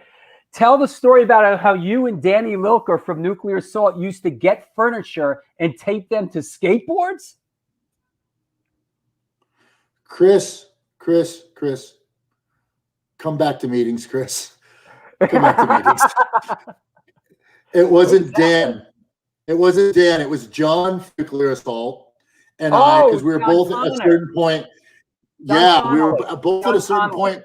Yeah, we were John Connolly. We were both at a certain point sleeping on park benches in Washington Square Park, and we realized that people were throwing out furniture like all over like the village. So what we would do is we would go around with our skateboards and we would find really dope furniture that was getting thrown out, and we would set up living rooms on street corners and just kind of hang out in front of a deli on a really nice couch. It was like it was improvisational survival. Dan, I don't think Danny even, I'm not sure if Dan skateboarded, but yeah, no, John, yeah. Danny Vilker, no, I can't picture that, man. No, but there was a certain point, and it's funny too, because this is also kind of at a height of Nuclear Assault's popularity, where John was just, he would just sleep on park benches and, crash on people's couches, and that was it. And we would basically just find furniture that was getting thrown out in Soho or in the West Village and ride it to some other fucking location where we wouldn't get fucked with and set up and just hang out there for until the furniture got rained on or whatever. And we just let it go. Here's our resident historian, Chucky Brown, the singer for Yes. Is it true Billy Gibbons of ZZ Top traded him a guitar for a pair of Doc Marten boots? This is truth. I have a 1978 Alder Telly that at Mojo Guitars, Billy Gibbons had it. It had a Tokai Love Rock neck on it at the time, and I really liked the guitar. It was something he didn't really give a fuck about, and I had a pair of Doc Marten boots, and he was like, "Well, I'll trade you this for the pair of." It was a pair of red Oxblood Doc Marten boots, and yeah, that Telecaster that I had that I played in Pry, that used to belong to Billy Gibbons. Wow. Yeah. That's amazing. Yeah. Here's another one. Gavin, speaking of drugs, can you tell Oh, us yes, speak of drugs.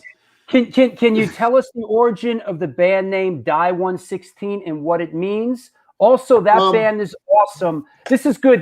This is good, Gavin. This gives us a segue into Die 116. No, this is great because I'm gonna bring down the only other person that could really talk about this right here. Yeah. Right here. Myself and this gentleman used to go to 116th Street to die, which is basically where we used to go to buy PCP or whatever else you could get a hold of to basically shut down the internal dialogue that was going on up here in Radio K-Fucked. For those of you who don't know, this is a third of the ashes of Sane Smith, the graffiti writer. I have a third, Jay has a third, Smith has a third. Okay, I'm sorry if this creeps you out, but I keep this over my studio station because Dave always had good input on music, art, what have you. Yes, this is, and this was actually the last juice bottle that he drank out of when we pieced together. I had this, was at an apartment of mine. And yep, that's the man. But that is Smith. Oh, wait, I got another one. I wasn't sure. Let me see. Yep. Let me do a little tour of my file here. Let me see what else. That is Smith putting Sane first, though, because normally the way you would see it would be Smith Sane when it was Raj and Sane Smith. But that hand style right there, if I'm not correct, I would believe that's Raj's hand style. All right, hold on. Oh boy. Okay, I didn't even know I had this one. For those of you that are enjoying my beard, how about this? Boom. Oh wow. Yeah, I was there when he did that. That was at ABC No Rio. We bombed the fuck out of that place. And that was funny because, okay, here's a little history on ABC No Rio. Is Dave got commissioned to do the front of that place. And he hit me up. He goes, yo, I got this free bomb that we could do. And myself and Hush went down there with him to do the front, that classic front mural, which is, the building's not even there anymore. And while we were doing it, Mike Bullshit came by and was like, oh, what are you guys up to? This, that, and the other thing. And then Mike Bullshit struck up a conversation with the proprietor of the art space. And hence, a couple weeks later, the phenom that became ABC No Rio venue happened. Wow. So there's another great little tie-in of New York graffiti and the New York hardcore scene. Mike Bullshit, who's another one who championed a lot of doesn't get the credit he should get for doing a lot to really propagate, Bullshit Monthly Magazine. ABC, he was, the first promoter at ABC No Rio. But we bombed the fuck out of that fucking place. Yep, there we go. Yep, that's right. Oh, EA, that's that classic. He's an old Greenpoint writer. Used to bomb with Ghost. Oh yeah, EA. Yep. Wow. But we did that one day. We did the front of that building. We did the back, several things. And then we did on the rooftop, we did big old bucket pieces, just monstrous fucking bucket pieces. That's an early one. Yep. Yeah, that's before Dave and I even knew each other. I met Dave through the mother of my kid. She went to high school and college with him. And yeah, Sane was we met through Veronica, who I'm still really good fucking friends with. She's a fantastic fucking woman, and we have an amazing God. We don't even have an amazing child. We have an amazing adult. I don't have a child anymore. I have an adult. Yeah, I know how that goes. Yep. Yep. Which shout out for my adults. You know something I've heard from Mike Bullshit about coming on the show. Maybe we'll get him on the show, huh? You should. I think it's important. But But back to like shout out to my adult. He's in a band called Trophy Hunt. Is that right? Oh God, he threw me that stuff the other day, and he's like, "Yeah, can you throw this towards like?" Because like Uriah Hackney is a friend of mine, and a couple other people who are really great producers. And I was like, "Yeah." I mean, I expected it to be good. Oh my God, what a fucking monster this kid is! Shit. I was like, and I mean, I would say it not even in joking that he's a better guitarist than I am, and people are like, "No way!" Oh yeah, he's a better guitarist than I am, and it's on record now. I'm saying it on the interweb. My kid is a better guitarist than me. Good, I succeeded. He's a better guitarist, and I consider him a better person than I am. I'm just trying to do an impersonation of a good person.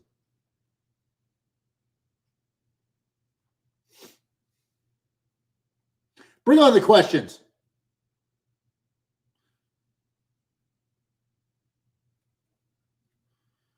Oh, hey, hold it. You're muted. I'm sorry. My bad. That's Gavin, okay. Gavin, you used to work at the Limelight with my brother. He told me some crazy stories about you. Will you ever write a book? Have you considered it? God. I've had a lot of people come after me about writing books and stuff like that.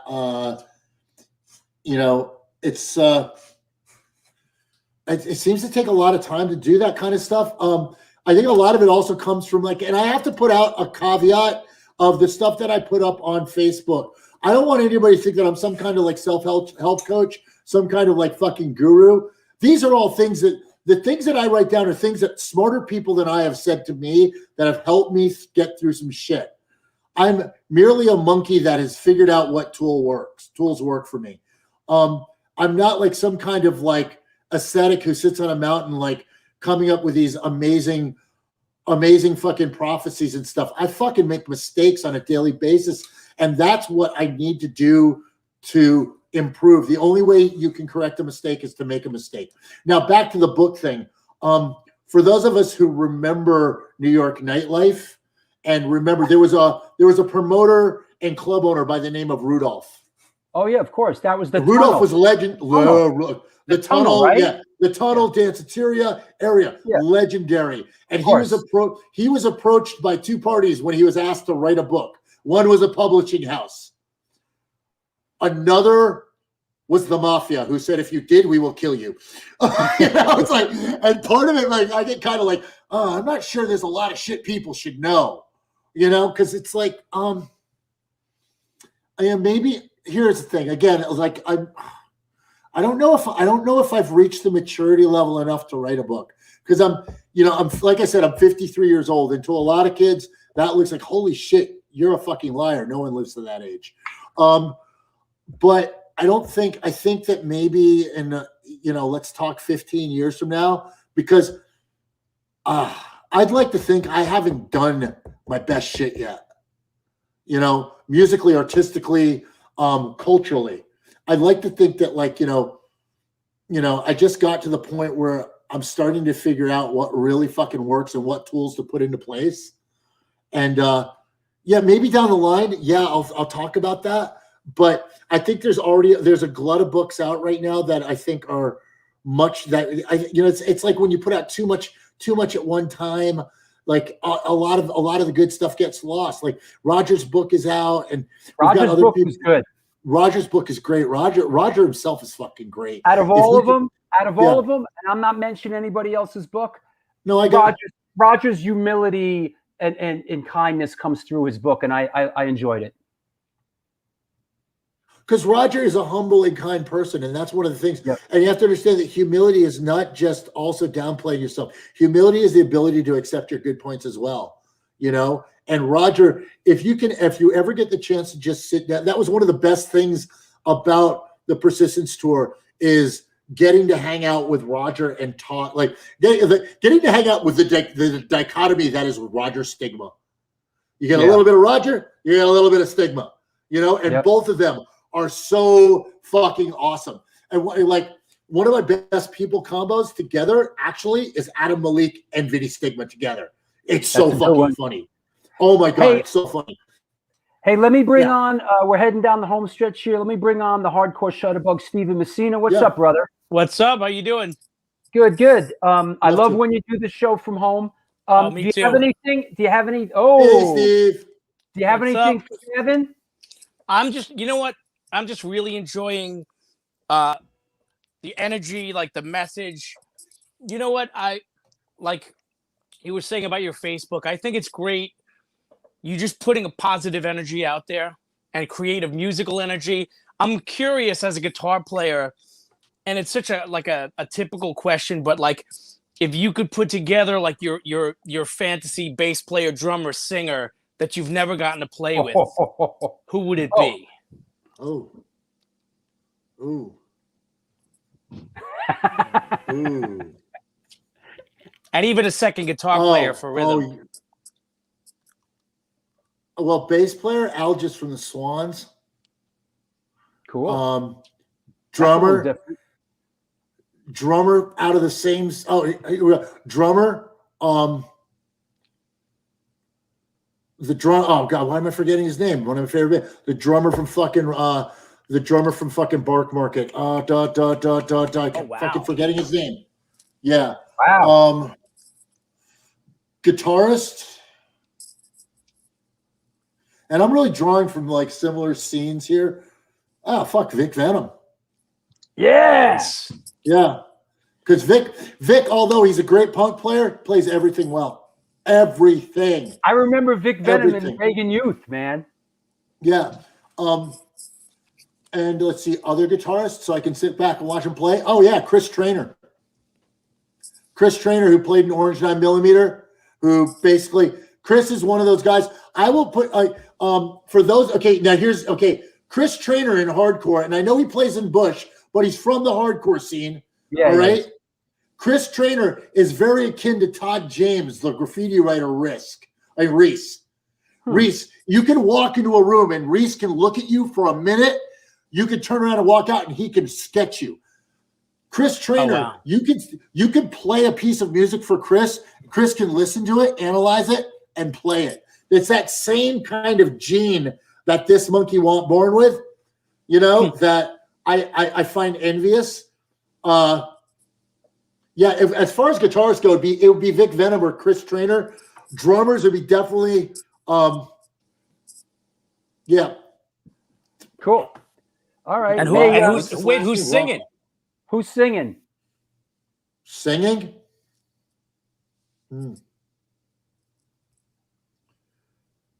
Wow. I'm trying to think because I do like melodic singers. Oh, fuck. How'd I even skip this one? Theo Kogan. Nice. Hey, Steven, thanks, bro. Pleasure, man. Yeah. Great And, seeing you. We'll talk soon, Steven. We got looks like we don't have a show Wednesday, man. Let's say we'll have to do stuff that day. We'll do a private show for the patrons, okay? Absolutely. I'll talk to you in a bit. Take care. Hey, Gavin, this is from Adam Malik. Just a quick one. In all seriousness, Gavin is one of the realest dudes out there. Touring and creating with him is one of a kind experience. His intensity and urgency is unique and powerful on all levels. Thank you, Adam. Adam is one of my closest friends. Like we talk, even though we got a big piece of water between us, we talk on a regular basis. He's one of those people that I use as a sounding board, which I mean, like, and this goes with a piece of advice. I will constantly, and it sounds like I downplay myself, because I will constantly say I'm not that smart, which even that statement I got from my friend Tate Fletcher. And that is that if that's not meant to be a name drop, but if you don't know who Tate Fletcher is, associate yourself with that name. Check him out on Instagram. He's one of the most brilliant people I think I know. But if never become the smartest guy in the room. The smartest person in the room is too small. I have to keep, because like I say this in coaching too. I'm not that smart. I steal from fucking brilliant people. Musically, in physical culture, like Jason C. Brown, who's one of my favorite coaches in the world, who comes from the hardcore scene.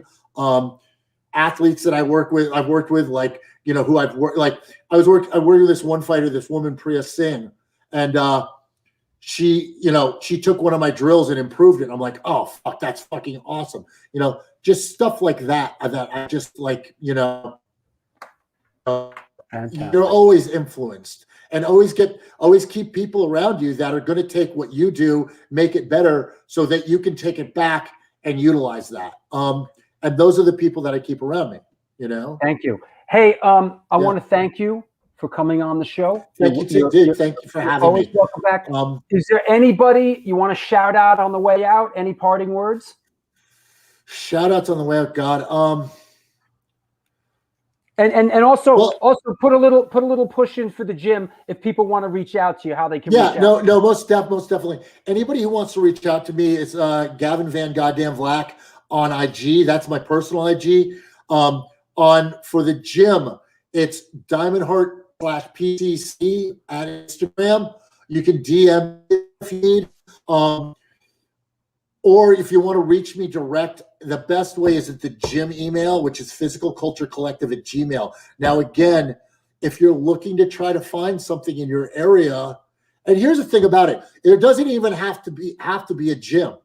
But if you can find 5 people that are like-minded in a 15-mile vicinity, and you can all get to each other, and you can get a car, I mean, you can get a garage or a small space to be able to start to do stuff together, you can make something happen. And that's all a collective is. There's something like that athlete that I talked about before, Priya Singh. She started her own collective up in Troy. She got sick of being told what to do. She got sick of being told by other coaches, you have to do it this way, you have to do it that way. So she put a collective together of her people, and she started something in a garage, and I think it's fucking genius. And that's really, I mean, that's how punk rock started. You know, that's kind of like, that's our ethic. And, you know, again, if you're in the Troy Albany area and you're looking for something, she's someone that I like on a strength, martial arts, and yoga sense. Reach out to her. She's fucking brilliant. I know coaches like this all over the place. And, you know, what I'm looking to try to do is bring people together, because here's the plain and simple fact of it. I don't want you to die yet. Okay. And I want you to live happily. That's all it is. I want you to have something that gives your life fucking meaning, you know?